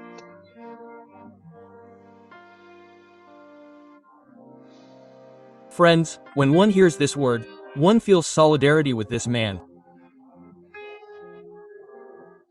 Something was done to St. Paul that made his life never be the same again.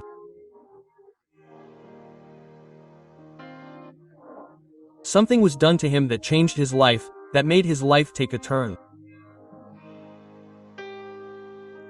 He was probably going along peacefully doing his homework and his work, but one day something was done to him. And the word makes us understand that it was something so unbearable that he himself felt he wouldn't be able to bear it.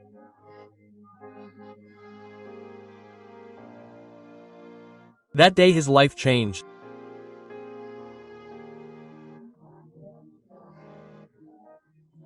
That day his life changed just as it could have changed ours after an unforeseen event, after a situation that robbed us of hope and joy.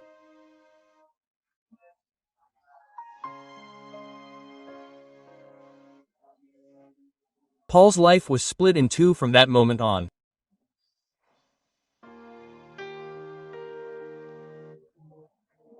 Some people, dear friends, when talking about this, are going to talk about a sexual sin. They are going to say that this sting is a sexual sin, an attachment or an infatuation.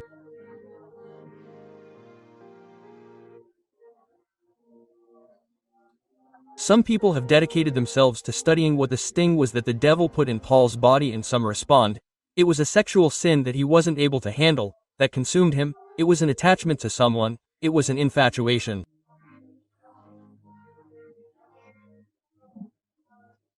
Other people will talk about a physical illness that caused them great shame.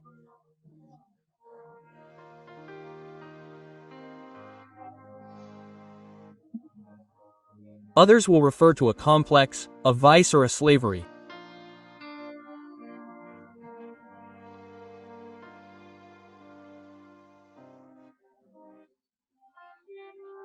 Still others will talk about a spiritual attack that prevented them from living their life in peace.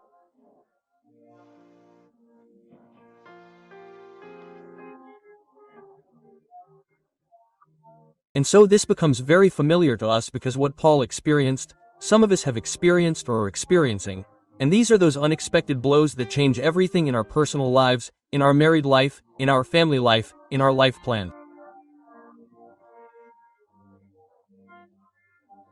Something happened, there was a blow that directed everything differently.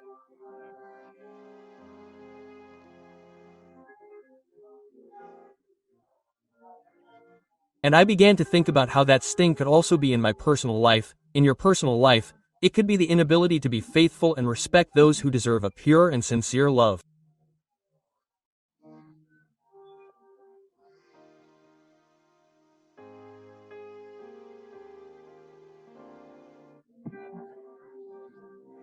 How many people suffer because of this? They are not capable of living an experience of fidelity and causing pain to others. They are not capable of loving cleanly. They are not capable of a beautiful love. They did not learn to love, they did not know how to be loved, and that is why they do not know what good love is.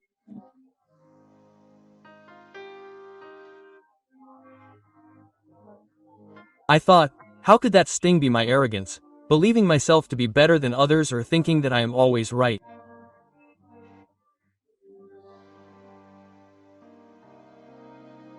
That sting, dear friends, could be a person's difficult way of being.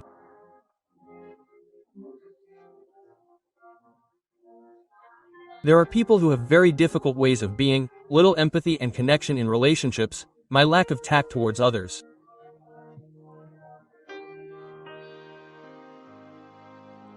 That could be the sting. I don't connect with anyone, I get on badly everywhere. People can't stand my presence. I am a generator of divisions.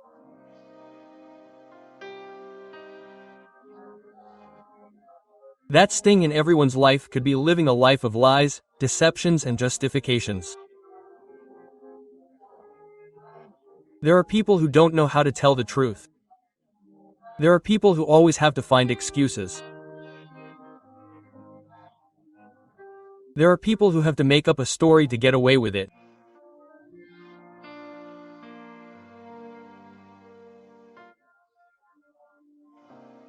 I also started to think that that sting could be someone who let them down.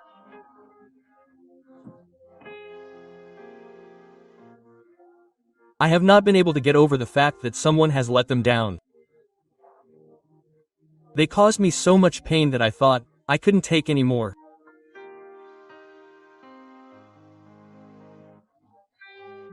That sting could be that someone abused his integrity, his nobility, his kindness, his good intentions. His life was thrown to the ground when he felt abused and taken advantage of by someone.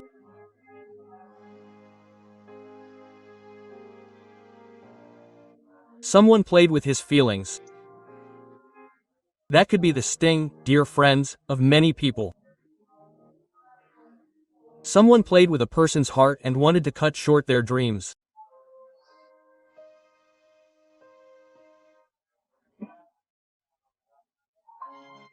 There are people who came into someone's life to get them off the ground, but there are people who came into someone's life to pause their life. They stopped it.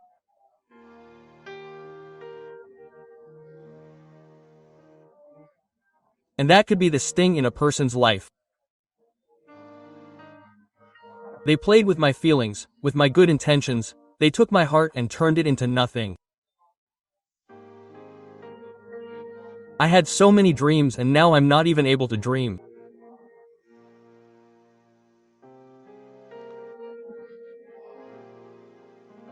It happened to Paul, and so if it happened to Paul, a man so full of God, why can't it happen to us?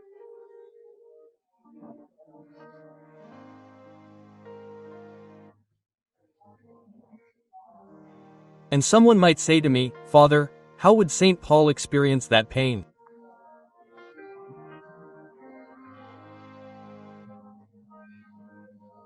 Because I could be experiencing it too, and I feel that life is becoming unbearable and we believe that we won't be able to do it. Quote, they stuck a stinger in me. And my life is hurting, my soul is hurting, and my heart is hurting, and I feel that I won't be able to do it. Father, from the Word of God, why don't you help me understand why that is? Where does that come from? Why does this happen to me? And so, dear friends, from the beautiful text that we just heard, one begins to understand that the devil is loose. Never forget this. The devil is loose. An angel of Satan is the cause of the sting. An angel of Satan. And the question arises for me that I want you to ask yourself, how is your spirituality? How is your spirituality? That is the way and the form of identifying why the stings hurt you so much. How are you with God? How is your steadfastness? How is your character? How is your will? How is your ability to handle setbacks, falls, contradictions, difficulties, and the stings of the world?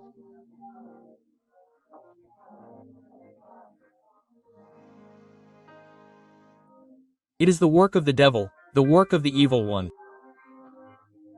The devil will always seek to disrupt us. Never forget that. Wherever the devil sees that things are going very well, wherever the devil sees very laudable projects, wherever the devil sees that things are going smoothly, the devil makes his appearance.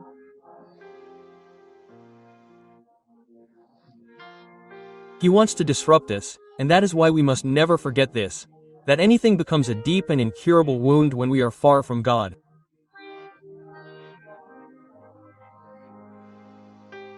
Far from God, you are not capable of dealing with your wounds.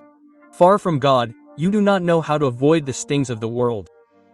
Far from God, life hurts a lot. That is why, dear friends, many of the things we experience are the work of evil, wanting to overshadow the work of God. The devil is not interested. And that's why the question of why I'm closer to temptation when I'm more with God, people ask. Why did I start living badly when I got married?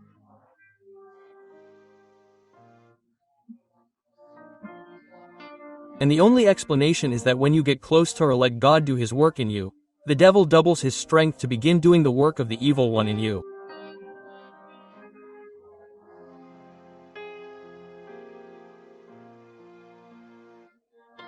An angel of Satan who beats me, says Paul. How painful must that man be when faced with that circumstance who says, he beats me? And how cool is it to understand that this is the devil's strategy, to beat us and hit us where it hurts the most. St. Paul is saying it with this expression, he beats me, he beats me. Where? Where it hurts the most. Therefore, dear friends, do not be surprised that sometimes the realities that you love the most are the most vulnerable and most affected realities. Therefore, do not be surprised if sometimes something that has been working very well begins to experience fractures, breaks, or divisions. The devil knows our fragility. The devil also knows our makeup. The devil knows our fragility, our affections, and he knows our weaknesses very well.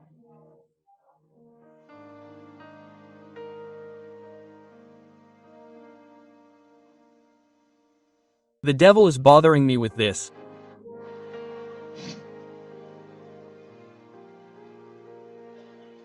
Props.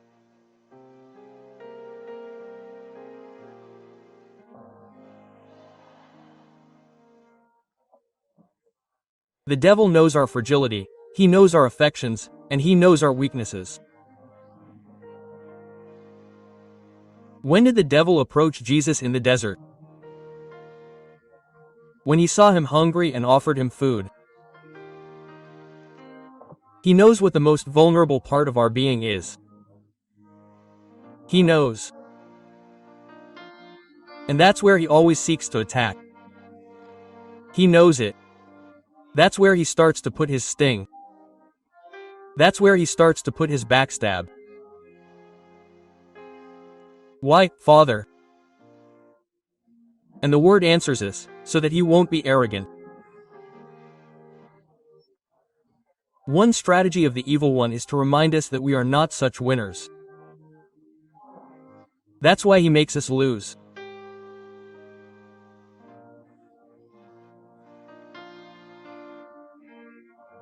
It's because we are very arrogant and the devil sometimes simply trips us up to remind us of our fragility, to rub our miseries in our faces to make us feel alone and abandoned.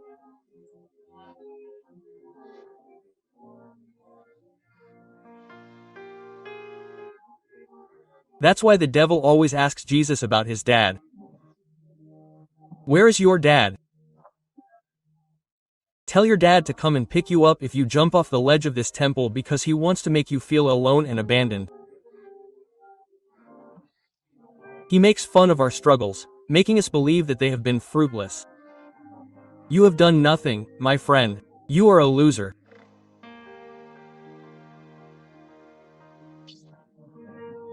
So that he does not become arrogant, making us fall again and again to steal our hope. There are people who tell you, I can't do it anymore. There are people who tell you, I don't have the strength anymore. There are people who tell you, I just want to die.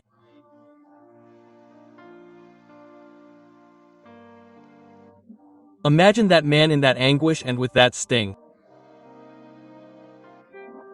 What was Paul's sting that he was able to say this? 3 times I have asked the Lord to free me from it.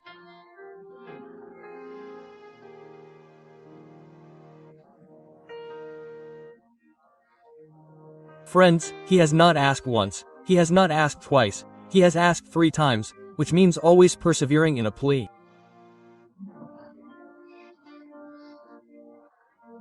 I have asked the Lord to free me from this that is hurting my soul. I have tried many things with my human strength and I have not been able to.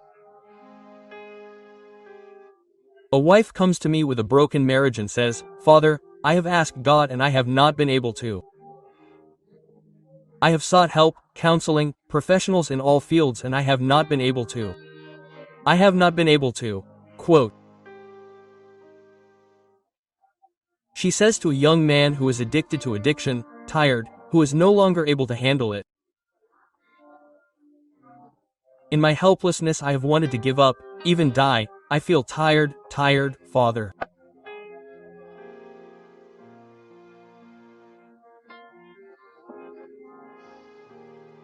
And then when one is able to recognize how fragile one is and when one experiences in helplessness that one is no longer capable of doing more, that is when a voice from heaven appears.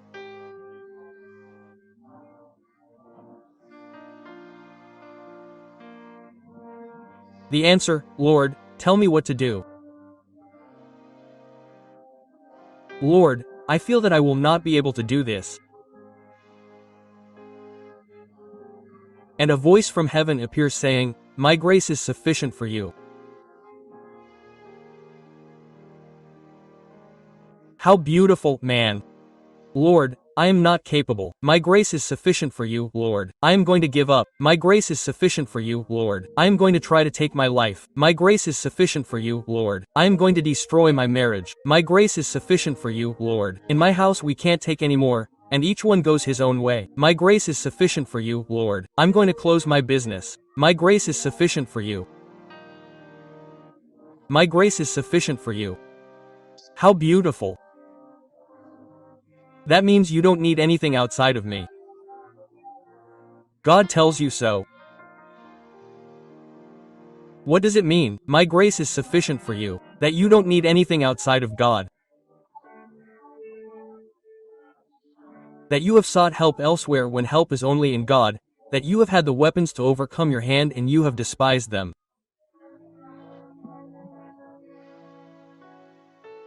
The thing is that God's grace has always been there. God does not change. God is not fickle. God is always the same. He makes the sun rise on the good and the bad and sends rain on the just and the unjust. God does not change. God does not mutate. Grace has always been there with you. You have not known how to take advantage of it, you have despised it.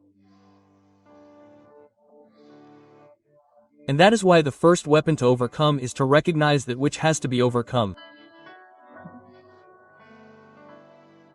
Identify the sting. Never forget that. The first weapon to overcome is to stop justifying yourself, stop denying it, stop falling into denial. Recognize your sting. Give your sting a name. This means, dear friends, that you are capable, that there is a wonderful strength within you that you must use because you have it stored away. There is a wonderful strength within you. The thing is that you are an incredible person, man, and you have not believed it. There is a wonderful strength within you and you have it brand new.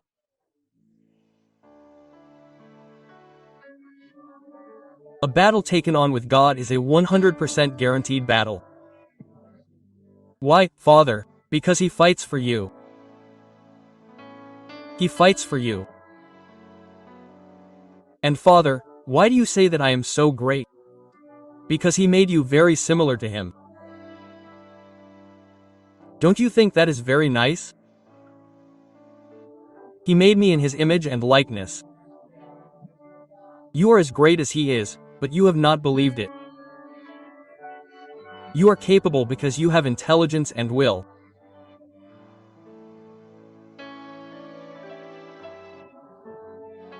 That means understanding that the stings of the world only enter where there is a fragile surface. The time has come to shield ourselves. The stings of the world only enter where there is superficiality. The time has come to shield ourselves. Look at what a precious thing the Lord tells us, because we could get weird things out of him. Lord, I don't know how to talk. Lord, I am very small. Lord, I am a stutterer, Moses said. Strength is realized in weakness. A wife tells me, I am afraid of my husband. A son tells me, I am afraid of my father. And so when you think you are not capable, you end up being capable in God. Listen to that. When you think you are not capable, you end up being capable in God. The smallest David ended up defeating the giant Goliath.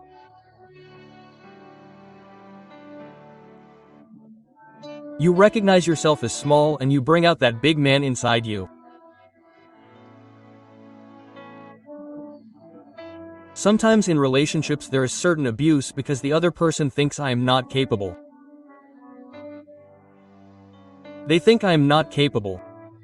But when you empower yourself in God, you are capable in God to achieve it.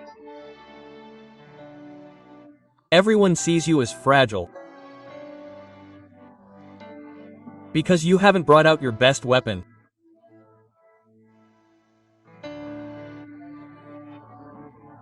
Everyone sees you as fragile, even foolish, because you haven't brought out the best in you, your weapon. Look what the Lord tells you and me to say. The time has come to fight and show what you're made of.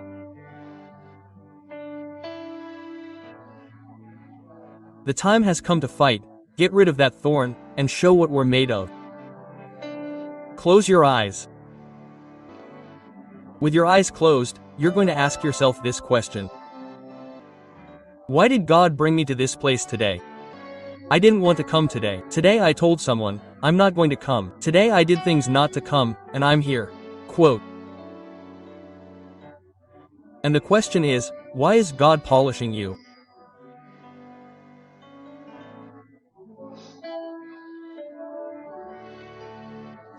And when God puts you through a purification or efficiency process, God begins to remove all the thorns from you.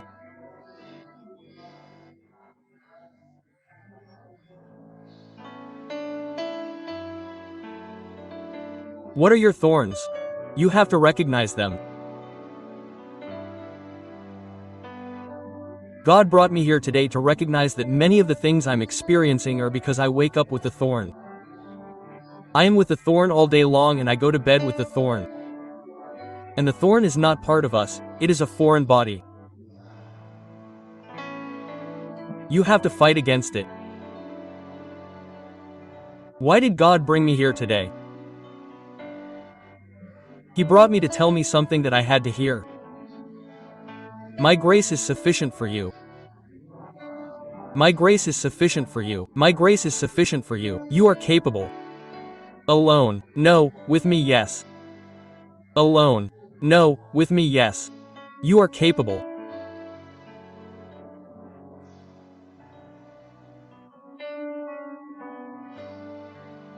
Lord Jesus, tonight I thank you because I have my own thorn and it hurts me and causes me tears, and with that thorn I have caused pain and sadness to others.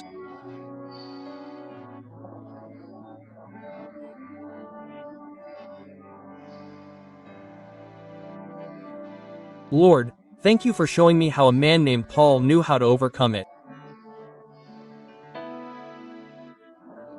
Because if he was capable as a human, I will achieve it too. Lord Jesus, I put myself in your hands so that you may do with me whatever you want.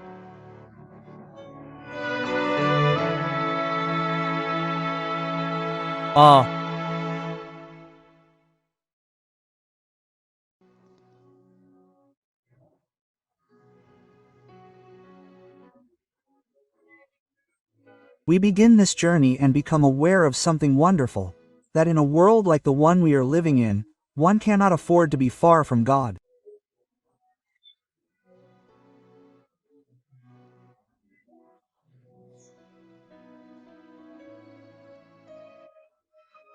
What would I do here if I could be somewhere else? If I could be doing other things, even more pleasurable from a human perspective.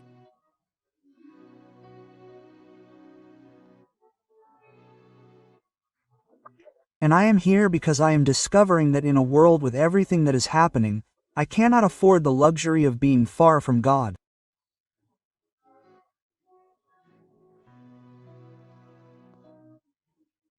So, someone might say to me, "Father, I need you to help me.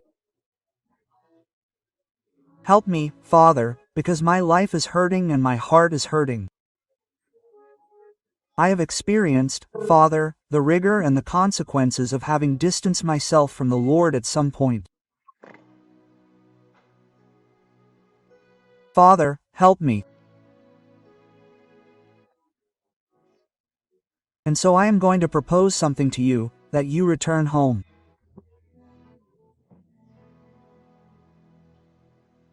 Return home. Return home like that son who complained to his father. Return home.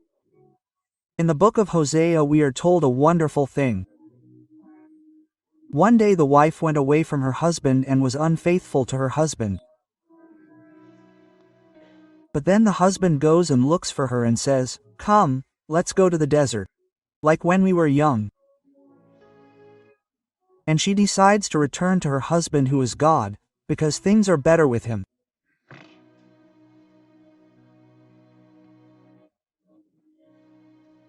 Return home, because there are wonderful things for you in the house.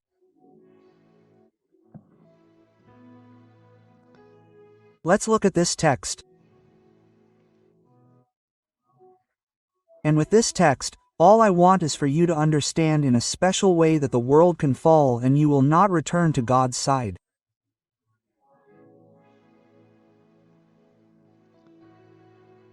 A man had 2 sons.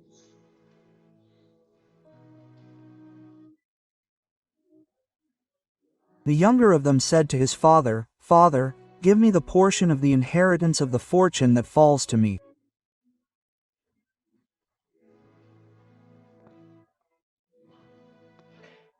And the father, the dear God who does not touch people's freedom, distributed goods to each one.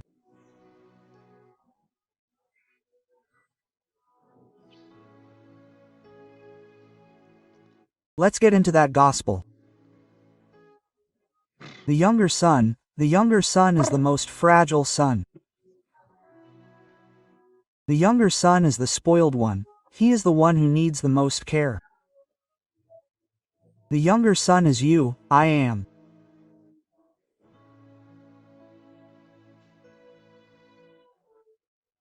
We need more care, and that is why we have to learn to take care of life, and that is why we have to learn to take care of our spirituality, and that is why we have to learn to become more serious in our experience of God. And that is why we cannot give away the pampering, and that is why we cannot allow ourselves those spiritual voids that end up compromising our peace and our tranquility. The younger son is you. And that is why, dear friends, in life those outbursts and those tantrums are very dangerous. Give me the part of the inheritance that corresponds to me. How do you do it, man? It's that simple. And then I ask myself, how are we deciding? How are we deciding before the Lord? Look at this. The inheritance is granted. The inheritance is not claimed. That is irreverence. Telling your father, "Dad, give me your inheritance." How does a man do it while you're still alive? That's shameless. You don't demand your inheritance from the Lord. You don't demand it, you grant it. And that's why many demand it from God and end up wasting His blessings. It causes great pain in the soul and in the heart.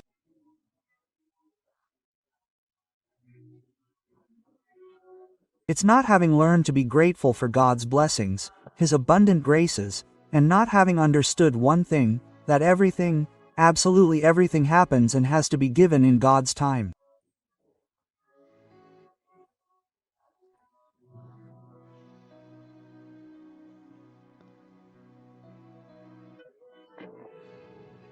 The text says, "Not many days later, the younger son, with his inheritance in his pocket, gathered everything he had, and emigrated to a distant country, and there he squandered his fortune living riotously." Who is the younger son? You or me? Someone might say to me, "Father, but the older son also appears, right?"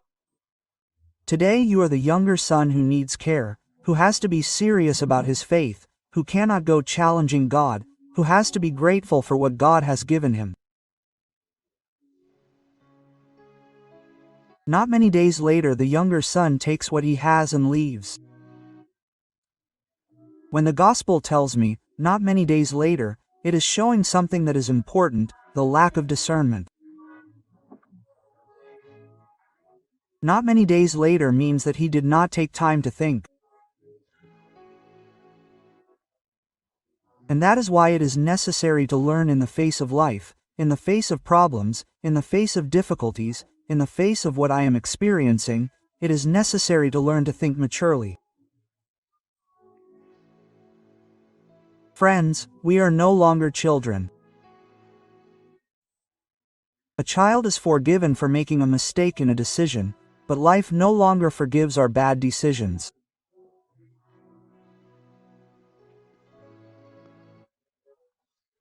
It strikes me when the text tells me, by gathering all of our things, selfishness ends up separating us kilometers away from others and from God.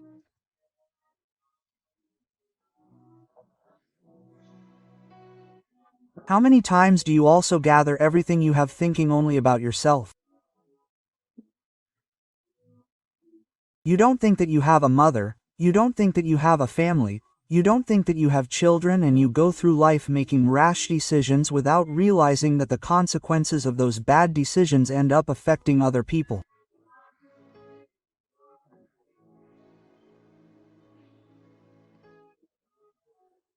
Sometimes we allow, and this is very dangerous, enormous and dangerous distances between God and us. It is very beautiful that the Lord is telling me at the first holy hour of this year, "Look, son, I love you so much that this year has to be different. You are my youngest son and I will take care of you. Let me take care of you. Do not distance yourself from me, because far from God this does not work."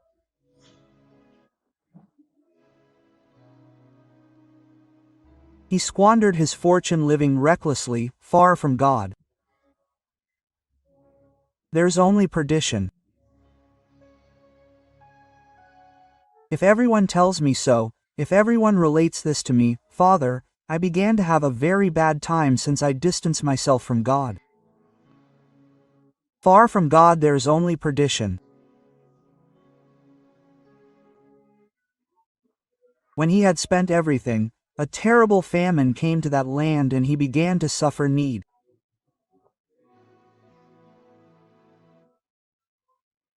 And I start to think, dear friends, about the grace and blessings of God that are sometimes so squandered when he had spent everything.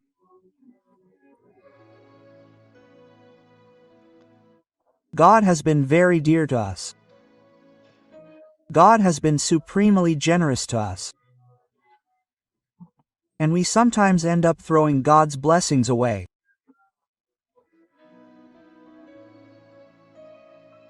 It is very sad, and the Word says so, how a person can suffer because they have distanced themselves from God.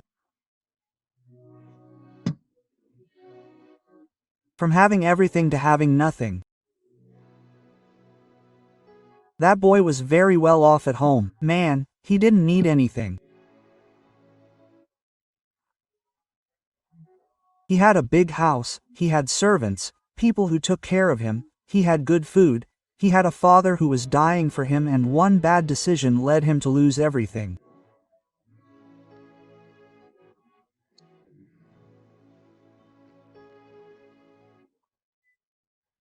He is discovering something in life, dear friends. This man is in need, and one would think that need appears in the face of material things, but the most important or greatest need in life is not for things.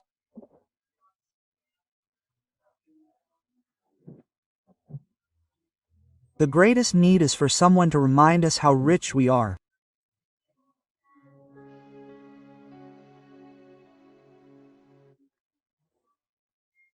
I know people who have nothing and are happy because they have someone who reminds them that they are valuable and that someone is God.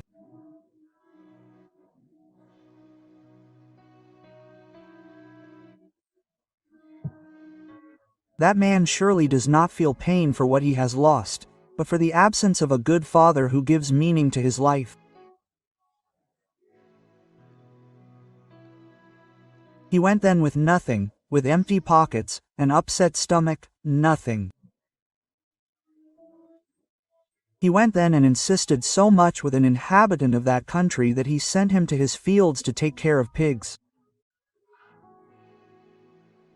Be careful with what I am going to tell you. Learn to take care of your faith. Learn to take care of your spirituality. Learn to take care of your experience of God, because on the spiritual path you can take a somersault, go from being a son to being a beggar. Be careful with that. And you are not a beggar. You are the son of the King, a person dignified by God, made in his image and likeness. When are you going to realize, man, how important, how great, how special, how wonderful you are, man? When? You are a very beautiful thing, man. You are very special. Pigs were considered impure. And that is why when the gospel tells me that he went to take care of pigs, it was telling me that I can fall to the lowest point without God.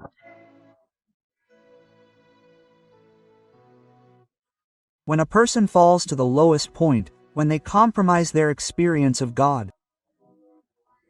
Because when they have God, that person is able to put their self-control, their will, and self-control to work. But without God, you are the most vulnerable person of all.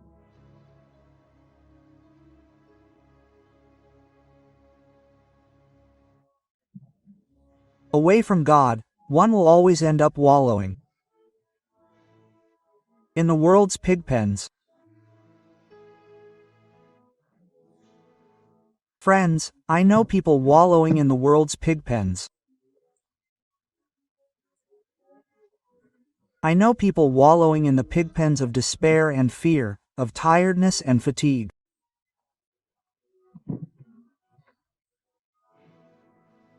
People who were doing very well, but who took the triple somersault of giving up being children in order to live as if they were gods.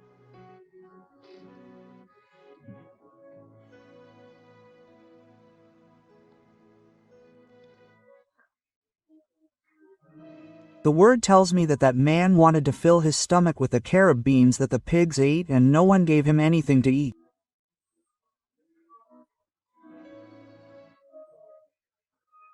You and I know people whose bad decisions led them to live a life of total indignity. Why? Why, if God made you so great and so wonderful and so special, why did you give up your dignity? Why?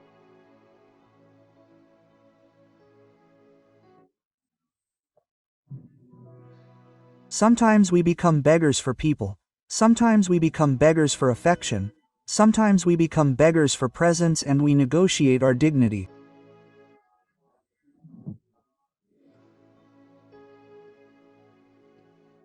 We are learning one thing, dear friends, that life does not forgive. You can end up more humble than the pigs themselves. Look what the text. He wanted to fill his stomach with the carob beans that the pigs were eating, and they gave food to the pigs, but they didn't give him any. You end up worse than the pigs. That's why you have to walk upright with God. Listen to what I'm going to tell you. Because the time may come when we put a veil on him. Let's veil his providence. God is chosen with us.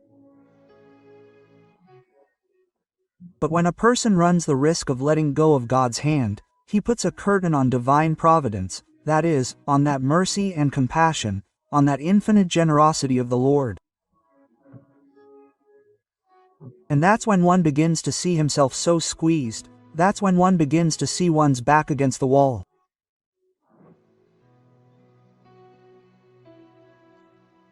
One begins to identify with this monome, right or wrong. One begins to identify with him.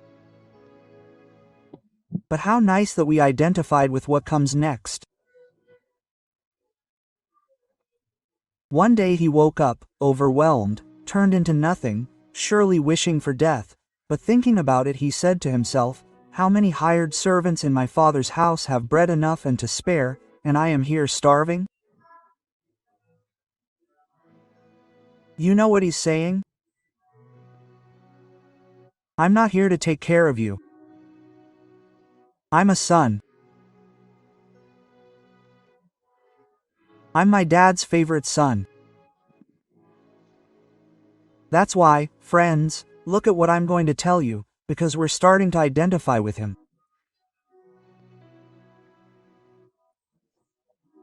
The beginning of every blessing begins when we realize the evil we're experiencing.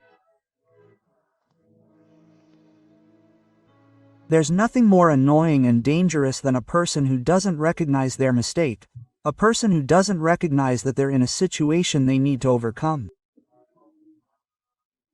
A person who doesn't recognize that they're in a situation with someone that they need to get out of. And that's why it's never going to be fair to deprive yourself of the blessings to which you're entitled because of your rebellion. I no longer call you servants, I call you friends, says Jesus. For what I heard from my Father I've made known to you. You're not just people in the Lord's sight. You're crazy people in God's sight. And that's why don't deprive yourself of the Lord's blessings. I'm starving to death, he says, while in my dad's house the workers have it better. Food than I do. Why allow yourself to be so hungry if God can satisfy you and make you full? Why? It is a foolish thing to let go of God's hand. It is a foolish thing to turn away from God. It is a foolish thing to negotiate with the Lord. He is a fool. He is thinking, reconsidering, coming to his senses. And look what he says, I will go on my way. I can't stand this life any longer. How long will you go on like this, man? How long? I will go to my father and say to him, Father, I have sinned against heaven and before you. I am no longer worthy to be called your son. Treat me as one of your hired servants. Quote. We must get back on track, but listen carefully, not just any track, the track that leads me back to God.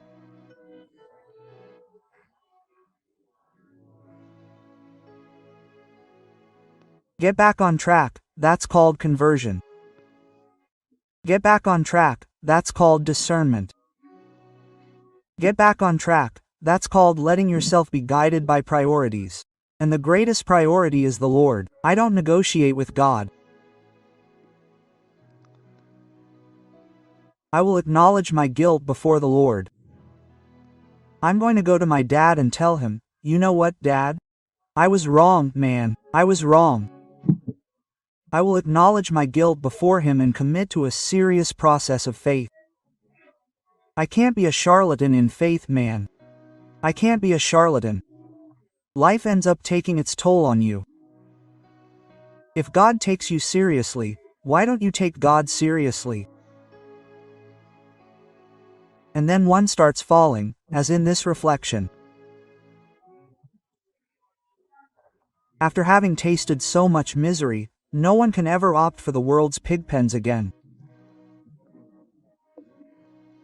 It is very foolish for anyone to return to a pig pen after having known God.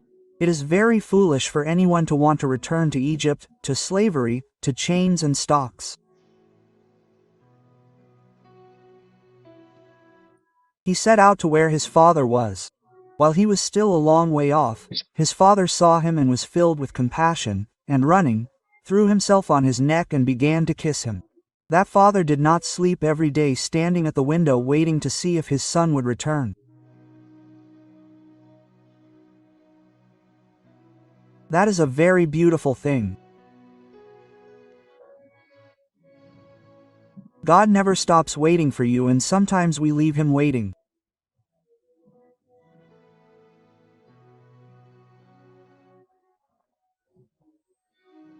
What interest moves you, my Jesus? If you spend the dark winter nights covered in dew at my door, he is waiting for me.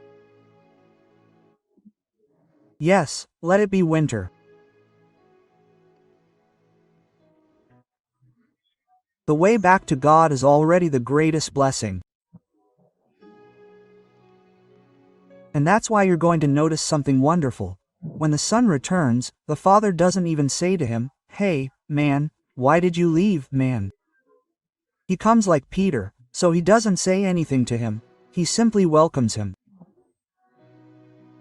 He simply welcomes him because the path back to God is already the greatest blessing. That's why don't hesitate to start walking, don't hesitate to set out on the path toward God. God continues to watch us from afar. Do you know why? Because he simply continues to wait for us. God hasn't stopped looking at you one day, and he sees your irresponsibility and mine, but he continues to wait for me.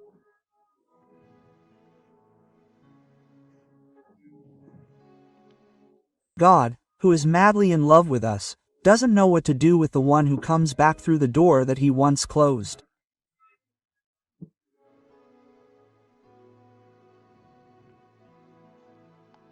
His son said to him, "Father," he's already with his father. How beautiful! "I have sinned against heaven and against you.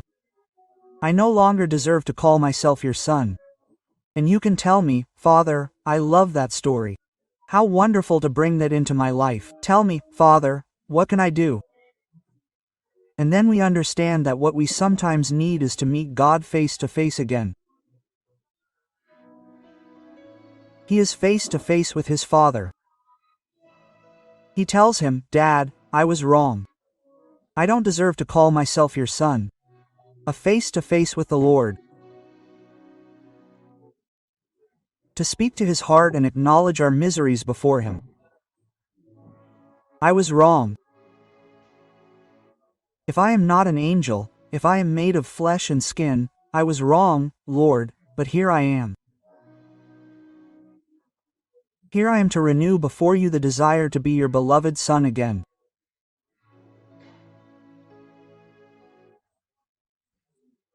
I went over there, wallowed in other people, but here I am so that you may wallow in your love.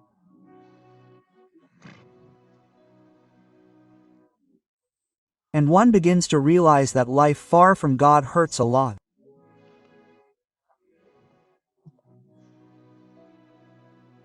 The father is happy. He says, "Dad, until the clothes come out, man." And that's why he tells the servants, "Quickly bring out the best suit and put it on him. Put a ring on his hand and sandals on his feet." Why does the father put clothes on him? Because life has taken everything away from some people, and we have to return before God because he is the only one capable of covering our nakedness. Listen to what I'm telling you. Adam and Eve are naked in paradise. Who told them they were naked? We were afraid and we hid. And when we sin, life ends up taking away even our clothes. We have to return to God so that he can cover our nakedness. Let's put a ring on him so that we can remarry.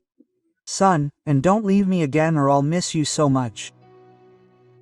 Let's make a pact that you won't abandon me again, that you won't turn away from me again, and we're going to put some sandals on you so that you won't leave my side again, because I really miss you. Don't you think that's how God speaks to us? Come on, let's get married. Oh, don't go away again, because I miss you very much. When a person draws closer to God, God is able to give them back what they had lost. Listen to that. When a person draws closer to God, God is able to give them back what they had lost.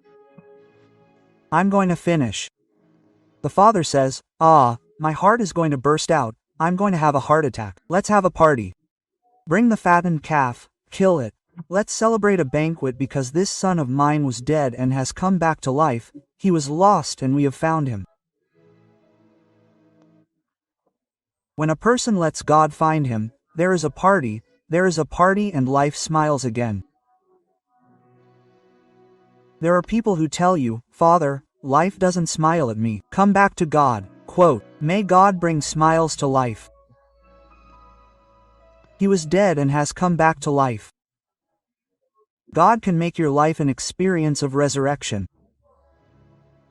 To pass from death to life. Your life needs dynamism. Your life needs change. Who is going to give it that change? God. That is why do not lose sight of God, and you will see how the blessing that is sometimes lost will come to meet you.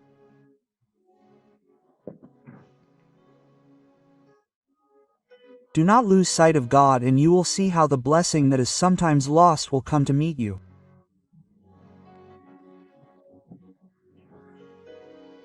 Close your eyes with your eyes closed.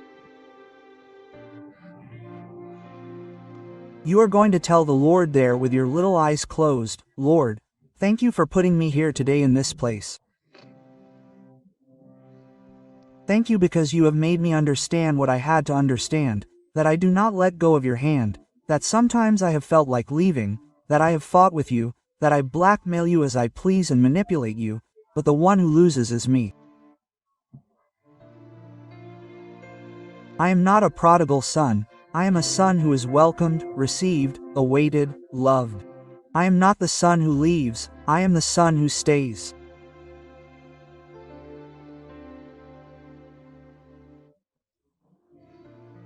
I await the inheritance, and the inheritance is heaven, it is your salvation.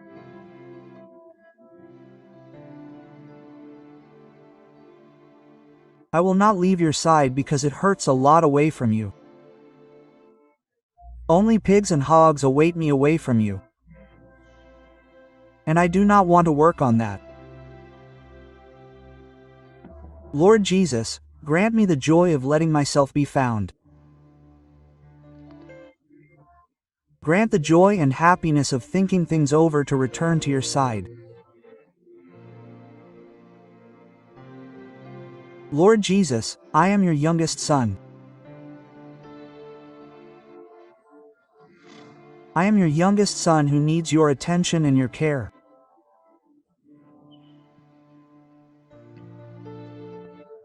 The word tells me that his father hugged him, and I imagine that hug with a taste of eternity, and his father kissed him and did not want to let go because my son had left me and I thought I had lost him, but I have found him back.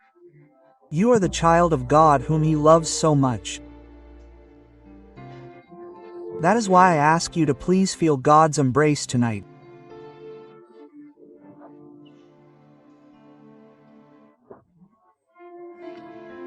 Let the Lord embrace you tonight, and that embrace will remind you that you are a unique and extraordinary person.